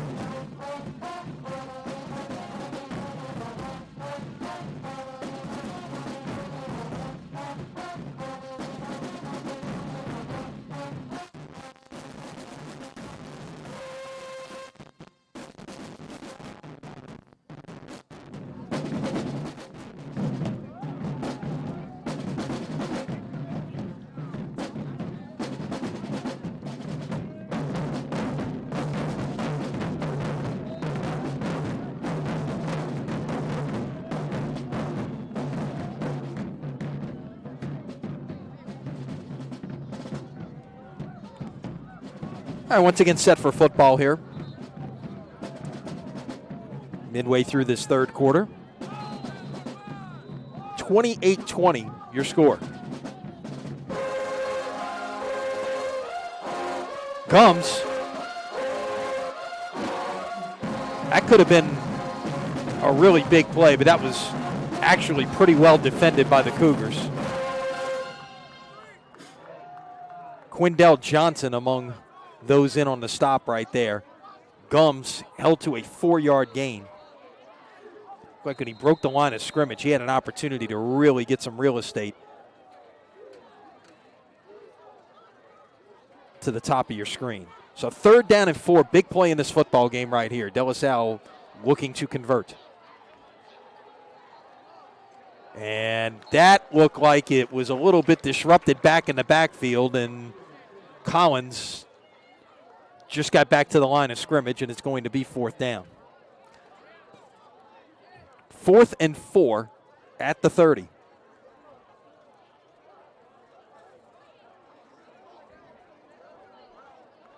And the Cavaliers are going to send the punting unit on the field now.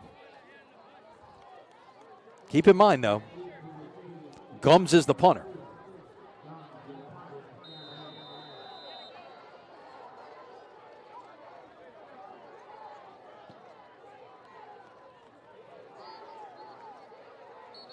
And timeout, De La Salle.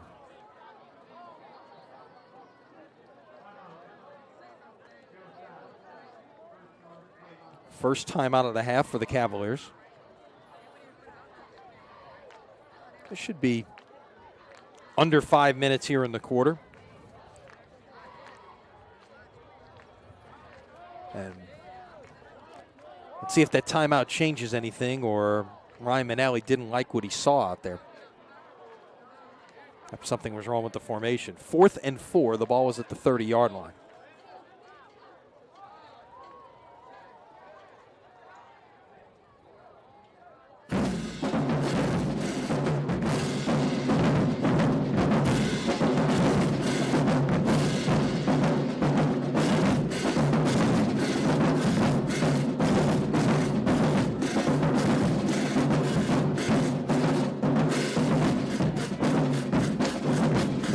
All right, so Cavaliers back out on the field.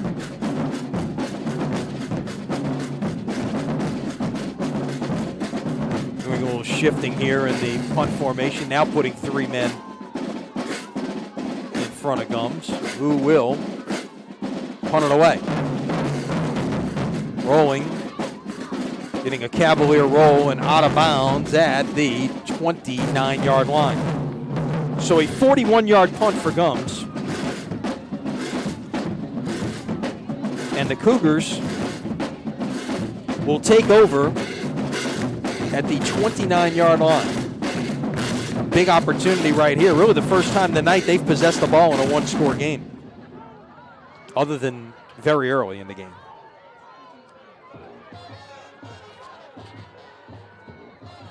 Four wide receivers, 2 to each side. Perry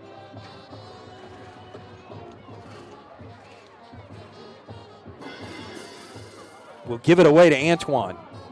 Going to the far side and stopped up. Nice play by the Cavalier defense. Ashton Robinson, the first to hit him.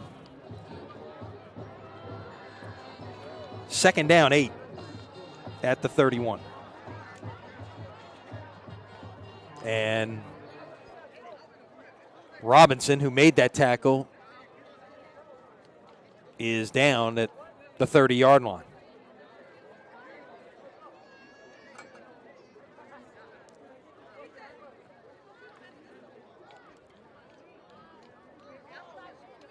While they take a look at Robinson, let's see if we can catch you up on some scores around the area. E.D. White St. James has moved to the 4th quarter now, 7-7 game there.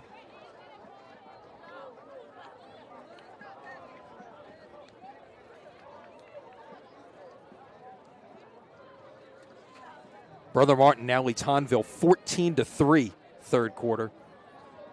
Crusaders Couple of tough early losses, but are bouncing back tonight.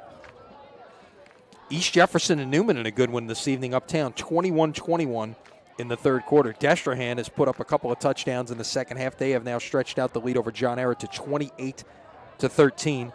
Chalmette with a 20-14 lead over Holy Cross in the third quarter.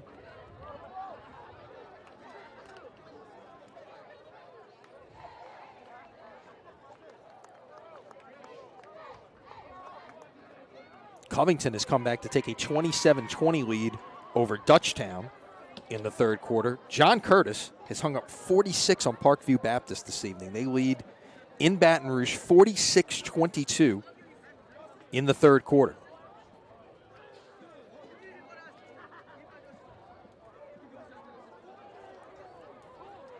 St. Charles Catholic now leading Wilkinson County, Mississippi 20-0 in the third quarter.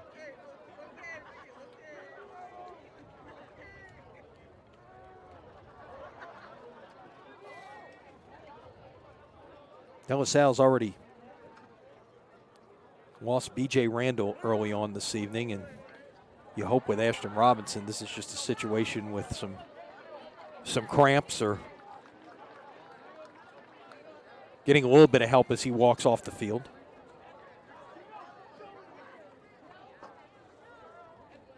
We'll see if he can return. So it's 2nd down and 8 as we resume play. Karr from the 31-yard line.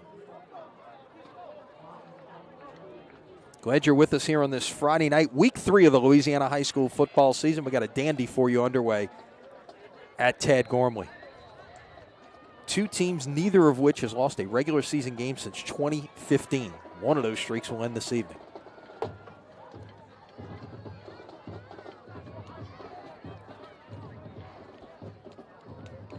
Pass to the far side. And let's see where they spot it as the catch is made by Cornier. That is right at the first down marker. They're going to move the sticks. 1st and 10.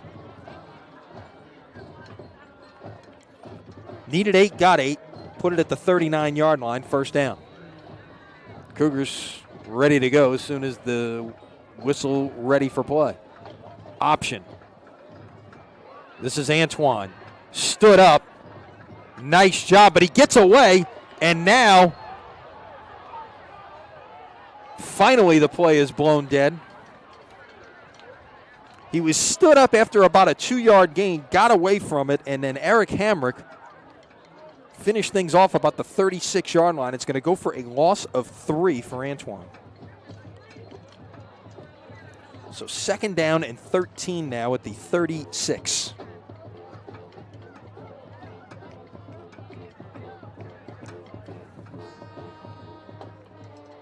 And Jordan Clark, the junior linebacker, is the injured De La Salle player down at the 34-yard line. There were a lot of Cavaliers in on that tackle by the end of the play. He's grabbing his right hamstring as he walks off.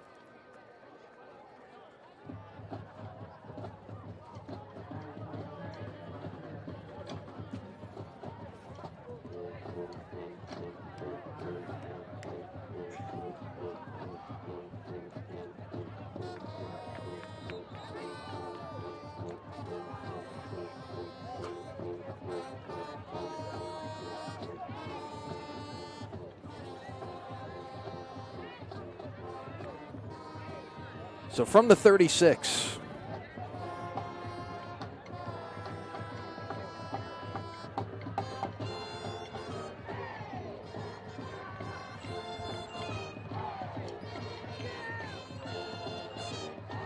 little pass and well defended there.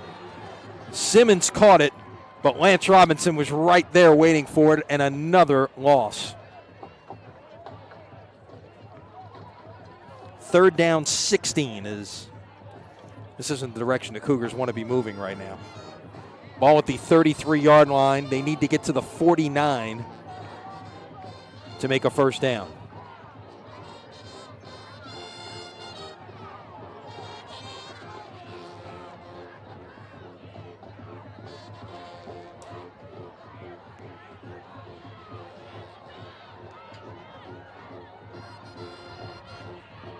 Down the middle, it is incomplete.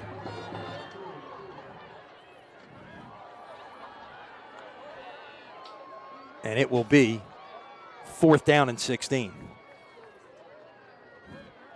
Intended for Simmons. They tried to go down the middle.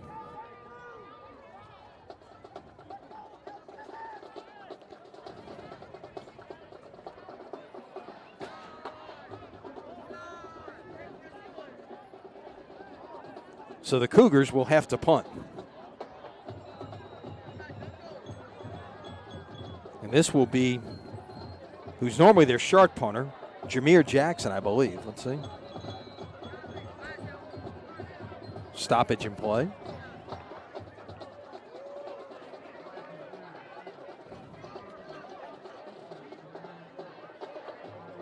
And De La Salle is going to be whistled for a 5-yard penalty.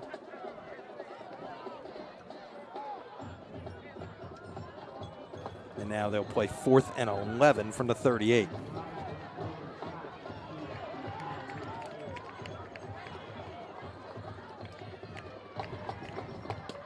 Punt on its way. And it will be downed right about the 35-yard line. So the Cavaliers will take over offensively there. Getting late here in the third quarter. Again, we're operating without a clock this evening. That's why you don't see it on your score bug. And there's no clock operating here at Tad Gormley. So we're just having an educated guess based on how much play we've seen thus far in the quarter, when the 6-minute break came. And you've had about 10 offensive plays since then. So the Cavaliers will take over from their 35.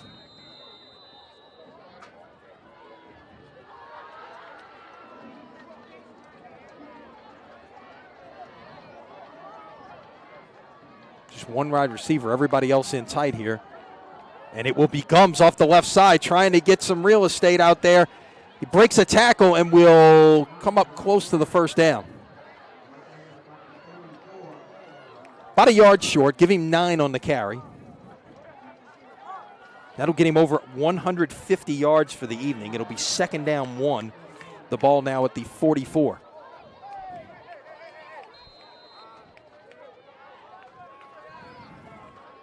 I will tell you, it is getting harder to see in here. Gives it away, and not able to get the first down is Collins. He comes up short. No gain on the play. It'll be 3rd and 1.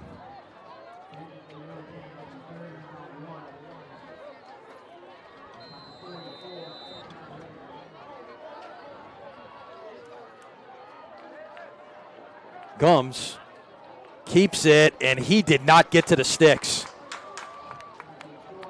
2nd and 1. 2 shots to get a yard, and the Karr defense stiffens.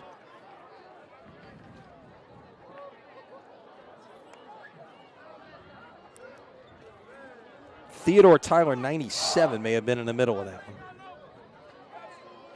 Check that. It was 9 and 7. That's Carroll and Johnson coming up from their defensive back position. So it's 4th down and about a foot. They gave him maybe half a yard on that. Let's see what De La Salle does here. They're lining up to go for it. And they will snap it, and this will be Gums, and he will get the first down. 2nd effort, got the first down. The Karr defense was there, but Gums with the 2nd effort got across the 45-yard line, and he will move the sticks. That's a gutsy call right there by Ryan Manali. It would have been real easy to punt and play defense, leading this game by 8 points late in the third quarter. So you know what? We're going to try and make this 1.5 foot right here. And this was all effort. And that is the final play of the third quarter. We've got 12 minutes to go in this one. We have had a good one tonight at Tad Gormley. Your score, De La Salle 28, Edna Karr 20. Back with the fourth quarter on CrescentCitySports.com.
De La Salle with a big fourth down conversion as we enter the third quarter. They will start the fourth quarter 1st and 10 at the 46-yard line.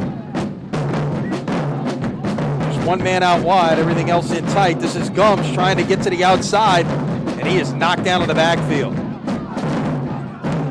Penetration that time coming from Kendall Johnson. It's really kind of a hybrid for this Karr team. We'll play some safety, we'll slide up and play linebacker, especially on a night like this, where you're going to face a team that's going to run the ball quite a bit like the Cavaliers. 2nd and 12 from the 44.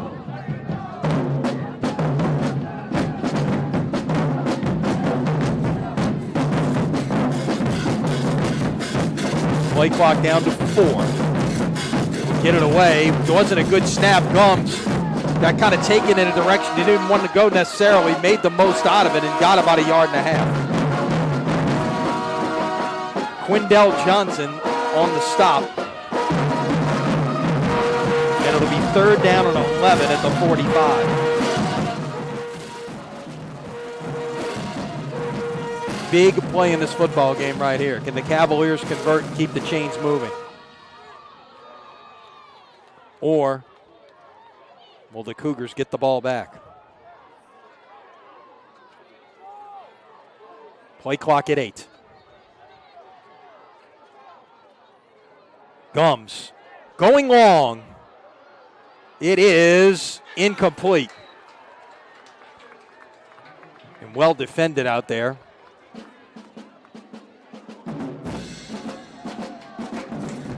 That was Chaz Bates on the defensive end for the Cougars. The junior DB. Intended for Marquez, and on 4th down and 11, it'll be punt time for De La Salle.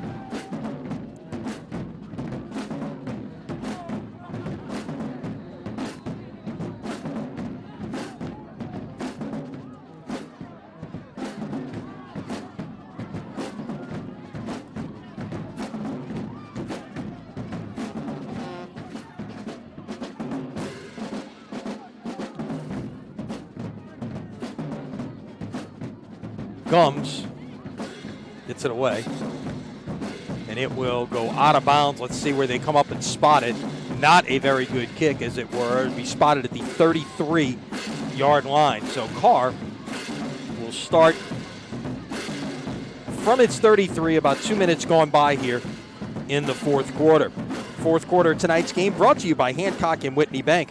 Every business needs a partner they can trust, so go with Hancock and Whitney Bank, voted 2017's best New Orleans area bank by City Business. See how they can help you take your business to the next level at HancockWhitney.com. Stoppage and play.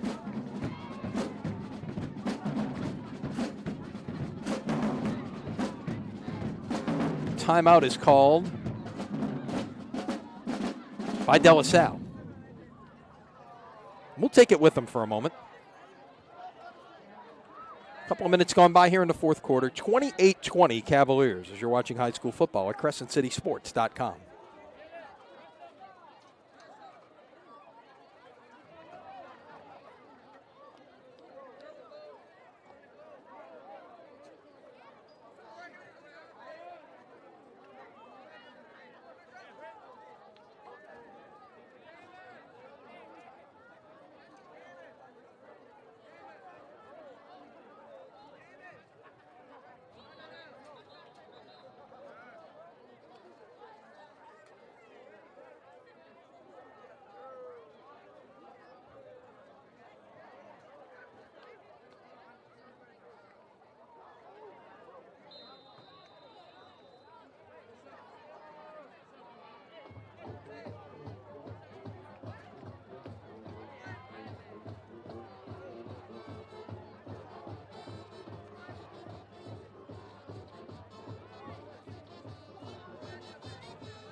Karr on first down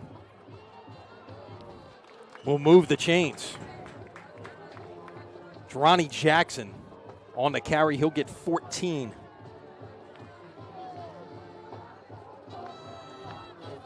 This is a big possession for this Cavalier defense. And once again, Jackson on the carry as he continues to grind it out. He's got another first down. Down to the 42 of De La Salle. So 2 runs and 2 first downs here for Karr, trailing by 8. They need a touchdown and a 2-point conversion to tie this football game. That's a lateral, I believe. Let's see. They will, no indication. I haven't seen an incomplete signal. I haven't seen a spot. They are going to spot the ball at the 48-yard line, I believe. Well, one referee is standing at the 48 where the ball went out of bounds. The other referee is going to put the ball back down at the 43. And I will tell you from our angle, that absolutely looked like a lateral.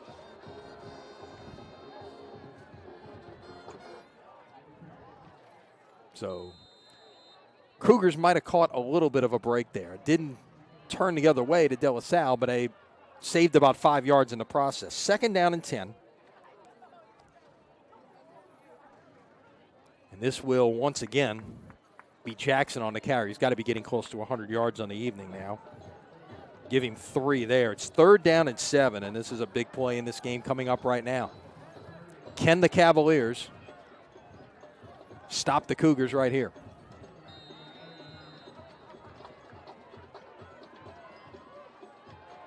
Three wide receivers top of the screen. Option. Hit as he made the pitch and somehow managed to make a good pitch right there. That could have been disastrous for Perry. He was hit right as he was pitching the ball to Ahmad Antoine and yet put the pitch on the money, but still the play went nowhere. It lost yardage, but it could have just as easily been a fumble recovered by De La Salle. The first hit to Theodore Tyler, 97, and then 32 finishing it up, and that is Noble Scott. So punt formation now for Edna Karr. Fair catch is called at the 7-yard line, and that will be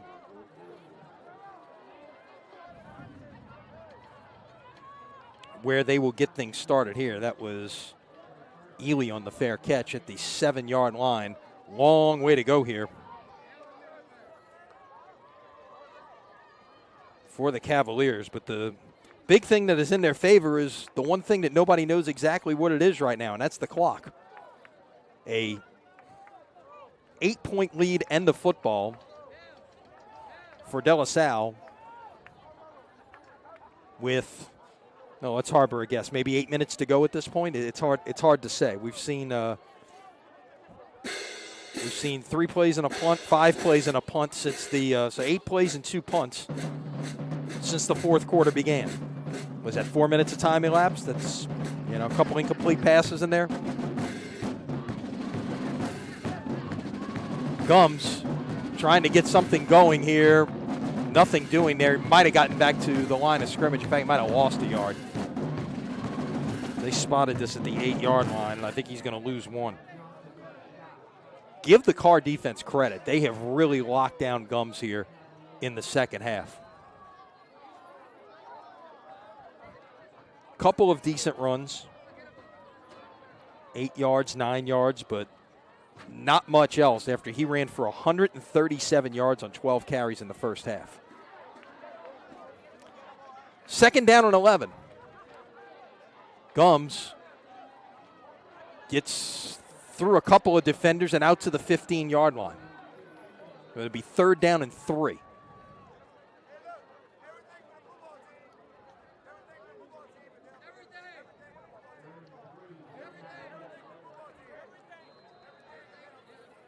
That is 21 carries on the night for Gums. He has been a workhorse. And he's getting the bulk of them the rest of the way at this point.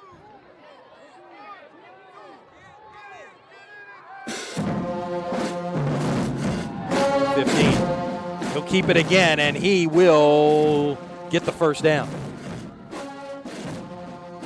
Marking it at the 19-yard line.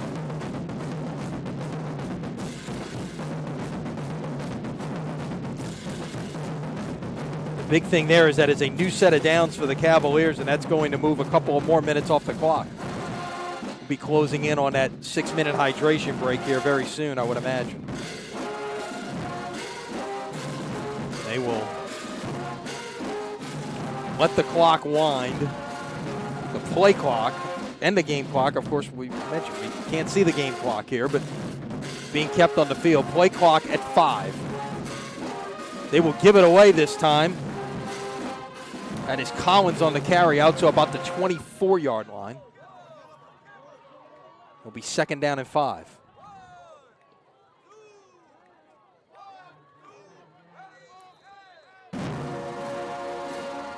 Staying on schedule right here with that 5-yard gain on 1st down.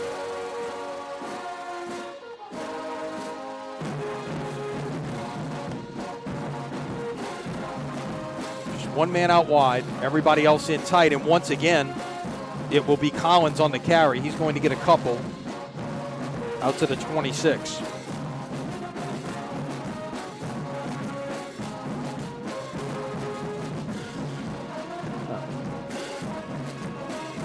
So another big 3rd down play coming up here. A short 3, if you will.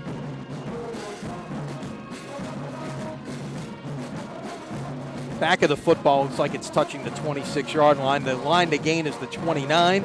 And with that, here comes our hydration break. So a convenient time for this is now Ryan Manali and company will have time to talk about exactly what they're going to do on this 3rd down play. We'll take the break with them. About 6 minutes to go in this one. De La Salle 28, Karr 20 here at CrescentCitySports.com.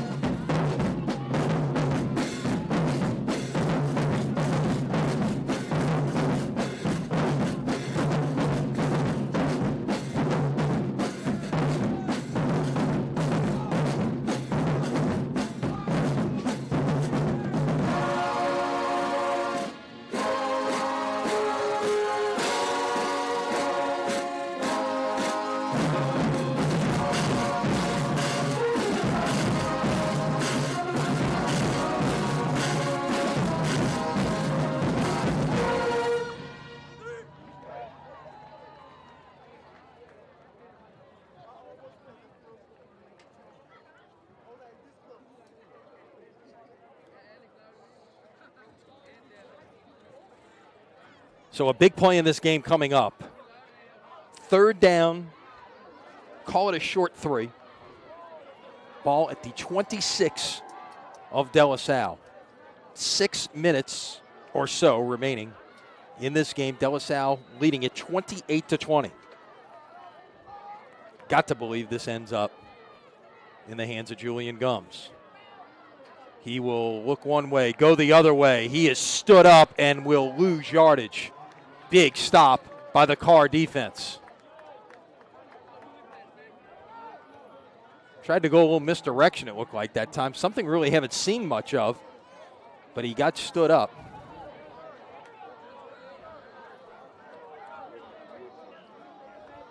See, it looks like he's going that way and then turns back the other way, but nothing doing as the Karr defense would have no part of it. So it's 4th down and 5 after the loss of 2.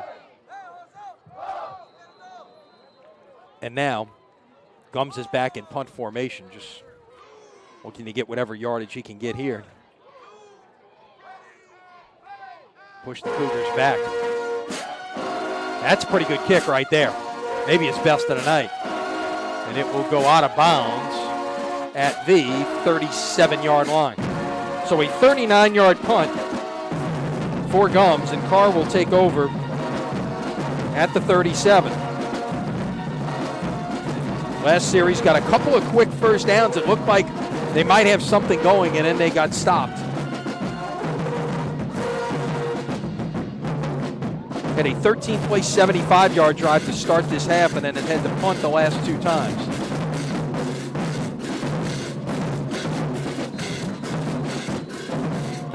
From the 37. 3 wide receivers, bottom of the screen. And it will be a pass. It's well set up and out of bounds. Goes Simmons at about the 44-yard line, so he'll get 7.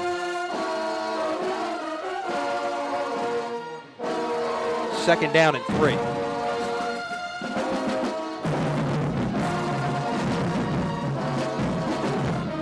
Up, ball's on the ground. Mesh point didn't exactly mesh out very well there. Was trying to make the handoff to Jackson, and Perry didn't make a clean handoff. The ball was on the turf, but he fell on it himself. It'll go as a loss of 1. It'll be 3rd and 4 at the 43. This will probably get down now close to the 4-minute mark here.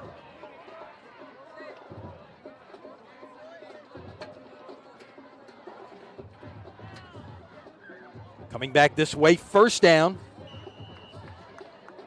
Cornier on the catch right at the midfield stripe. They will mark the football at the De La Salle 49-yard line, gain of 8. So it's 1st and 10 at the 49. On the carry up the middle.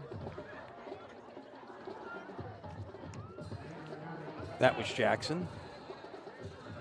Give him 4. Better yet, give him 5. Ball is out past the 45. Second down, it'll be a long 5 here.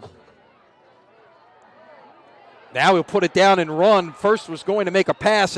A very heads-up play that time by Skylar Perry. Didn't like what he had out to the left, put it down and ran with it and got the first down. To the 37, give him 7 on the scramble, and the ball is now down at the De La Salle 37-yard line. Second first down of this drive by Karr. And on the give, running room and a touchdown-saving tackle right there on Ronnie Jackson.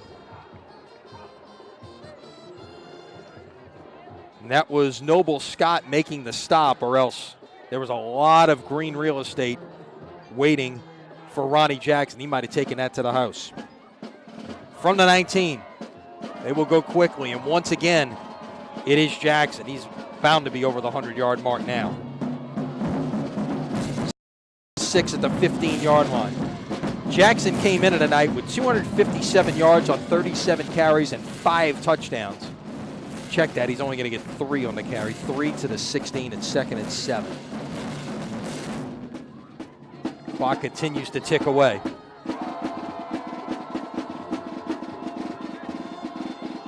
Cougars in the red zone looking to get the tying score. They need 8, a touchdown and a 2-point conversion. Out to the far side, incomplete. Perry just could not get it. Out to his receiver.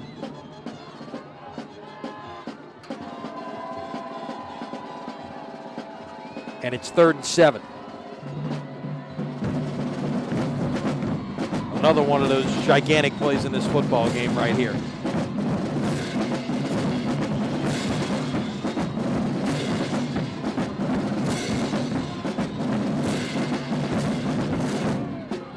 Far side again, caught and nicely defended out there. That was Lance Robinson on the stop to keep the receiver from getting to the first down marker. That was Payson on the catch. He'll be marked down at the 12-yard line, and this is the biggest play of the game now. 4th down and 3 for Karr. Got to get to the 9 to move the chains.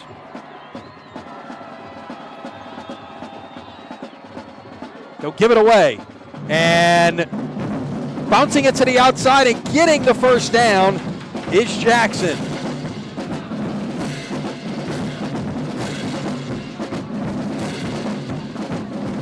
First and goal from the 6. This will be the 11th play of this drive that started back at the 37-yard line.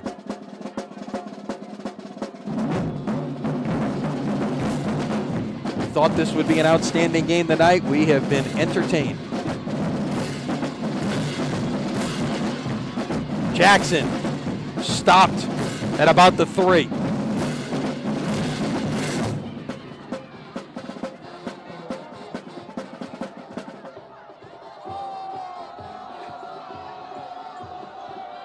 And we have an injured De La Salle player. right at about the 5-yard line. And that might be James.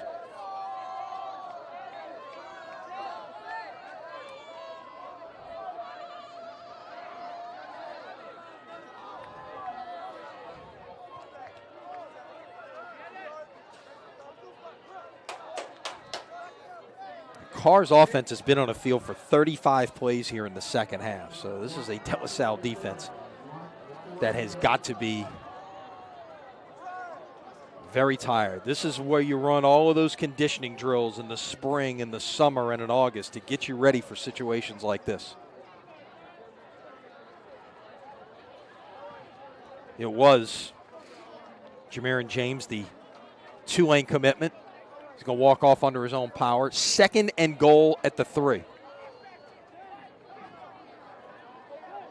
An announcement from the referee about time remaining would be awesome at this point. Once again, if you're just joining us, you're seeing no clock on our scorebug. There's a very good reason, because there's no clock operating on a scoreboard in the stadium. It's being kept on the field. 2nd and goal. They'll give it away. Stop short of the goal line. That was Jackson again, stopped at the 1.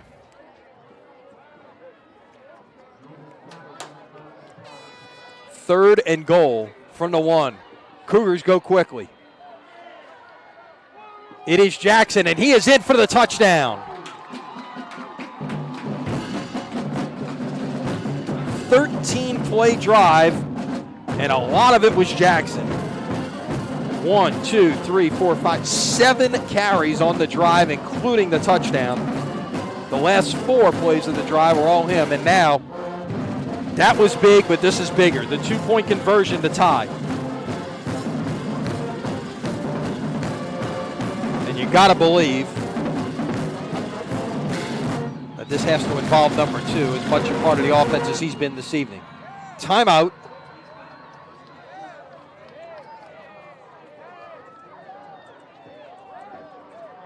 Timeout De La Salle, and that will be, I believe, their last of the second half. But here's your ball game right here. Even if Karr converts on this 2-point conversion, you've got a tie game. Probably a couple of minutes left at this point if you head to harbor a guess. Again, we've not heard an announcement in terms of time remaining. But if you head to harbor a guess.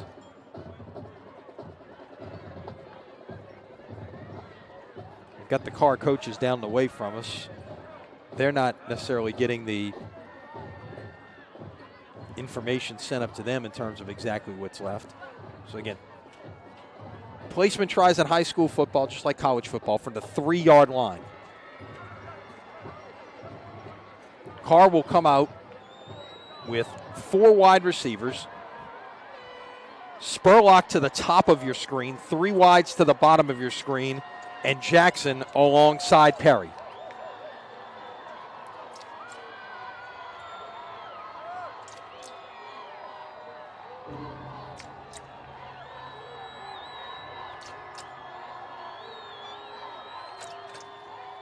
They will not give it away. Perry will keep it, and he will get stopped. Lance Robinson with the first contact. And the Cavaliers turn away Karr on the 2-point try.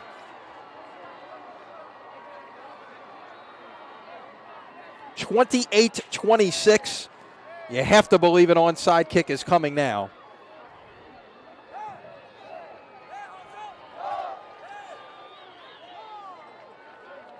This De La Salle defense has been on the field for an eternity in the second half, but they stepped up when they needed it the most on that 2-point try to tie the game. Now, it's all about special teams. You got to be able to recover an onside kick. Karr does have their timeouts left, so even if De La Salle recovers, the Cougars would have a chance to get the ball back.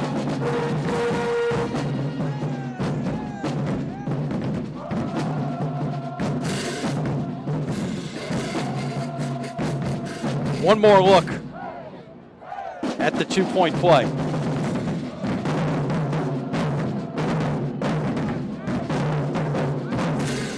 Fake it in the middle, trying to get to the perimeter. This was not an option play, and a nice job. Robinson with the first contact, and Theodore Tyler helped finish things off. All right. Ball coming off the tee. They'll reposition it. De La Salle's got 6 men on the near side, 4 on the far side.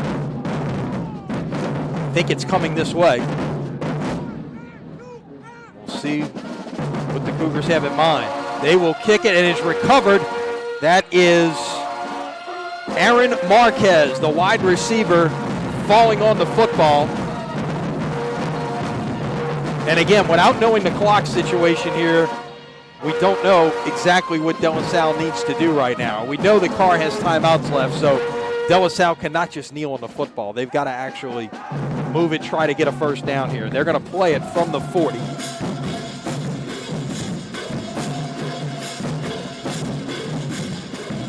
And you know the ball is going to be in the hands of number 10.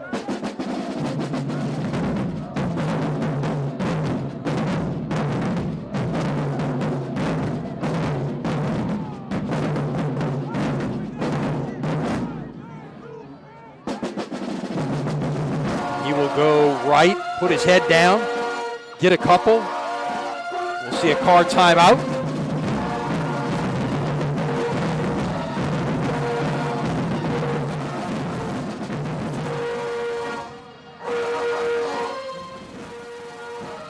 Second down, 8 at the 42.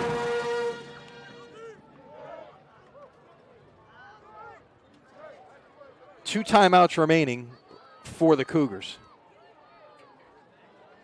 If the referee did make an announcement there saying how much time is left, we had no chance of hearing it because of the Edna Karr band, but that's part of the entertainment of high school football.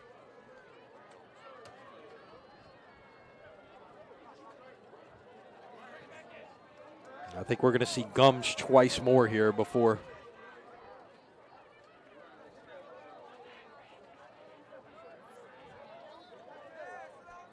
this series is over.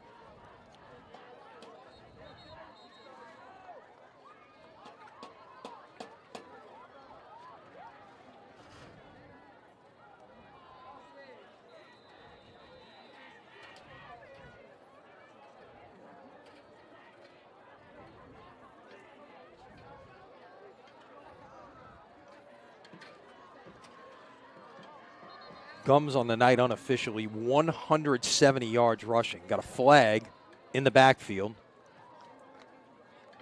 It was an illegal substitution.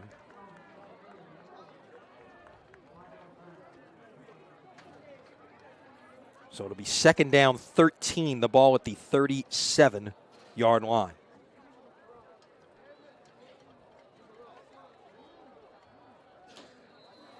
What's amazing, though, is Gums does not have a touchdown in this game. He has thrown a touchdown pass. Collins has scored all 3 on offense. Gums trying to go to the near side here, will not make it back to the line of scrimmage. And now we get the timeout signal. Loss of 2 on the play. It's going to be third down and 15 at the 35.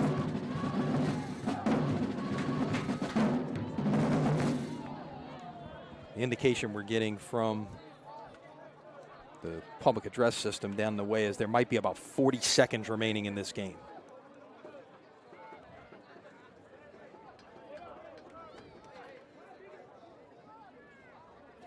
So if Karr, one timeout left, can make the stop here, they are going to get the football back with a chance to try and perhaps get in field goal range to win this thing.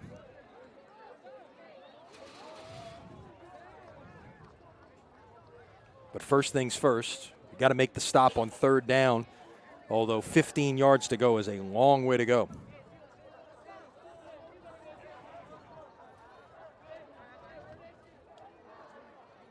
Especially for an offense like De La Salle that really relies on the ground game.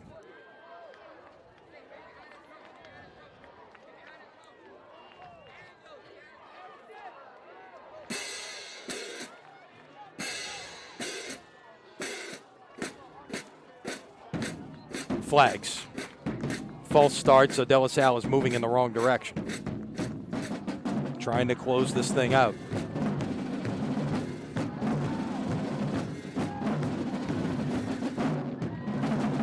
It'll be 3rd and 20.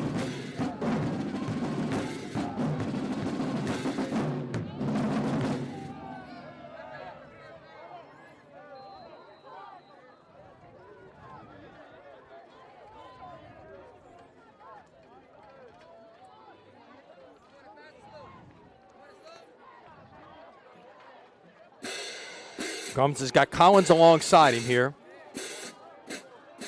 Collins gets the football this time and will get about 3. And Karr will use their final timeout.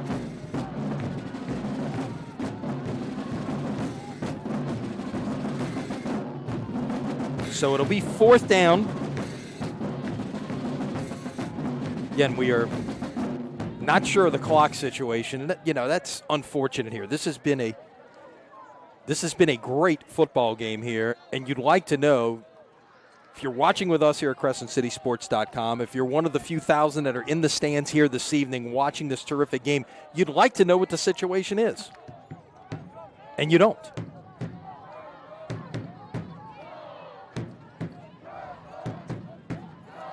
But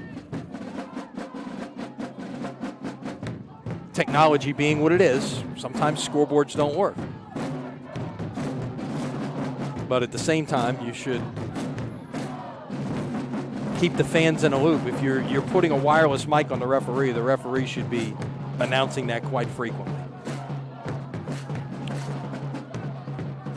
4th down. And Gums will punt it away here.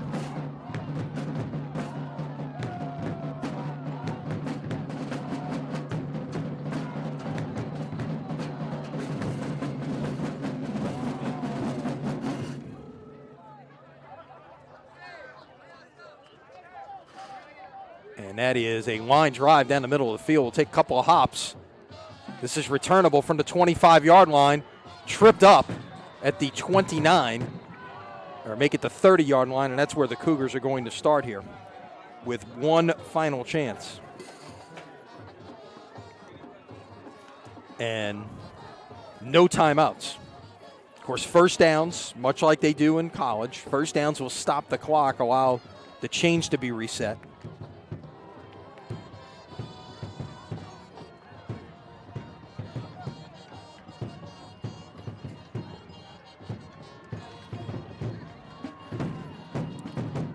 So here come the Cougars on offense. One last chance, trailing this one by 2. No timeouts.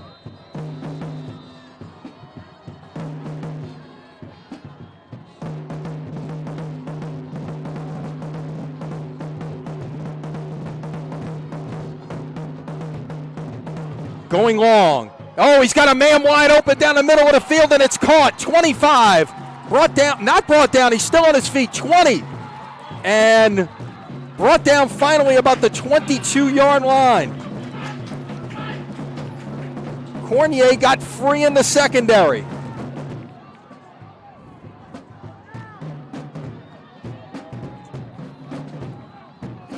They put it at the 23-yard line, 47 on the game. It will go quickly. Quarterback will keep. Clock will not stop. At the 20, 2nd down 7. They got to get under center. Probably the first time we've seen a quarterback under center the entire night, and they spiked the football to kill it.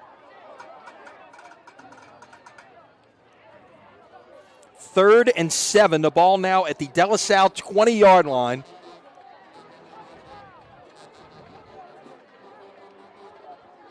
Thought I saw Ryan Manali flashing a hand signal here.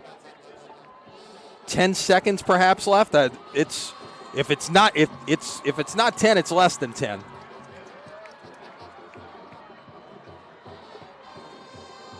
And basically have to figure this time for one more play at this point, maybe 2. From the 20. It's 3rd down, so that's basically what you've got.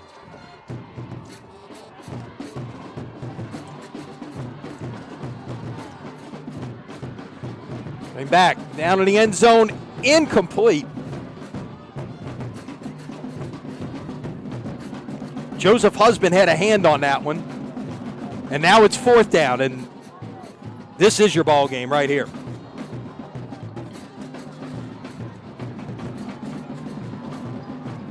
By my count, this is the 40th snap that De La Salle's defense has been on the field in the second half.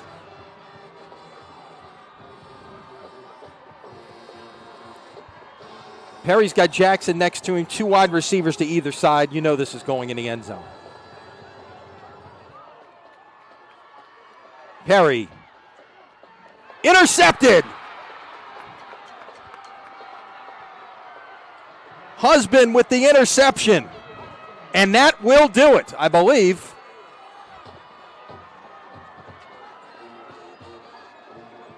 Let's see.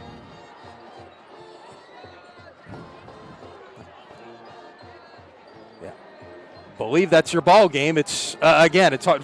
Now we're seeing the officials lead the field. Kind of reminds you of a soccer game. You're waiting on the head referee to say, okay, that's it, because you're looking at it without a clock. But that is it. Husband with the interception on the game's final play. And De La Salle goes wire to wire in this one. They return the opening kickoff and then hang on at the end to defeat Karr 28-26. Here's one more look at the final play.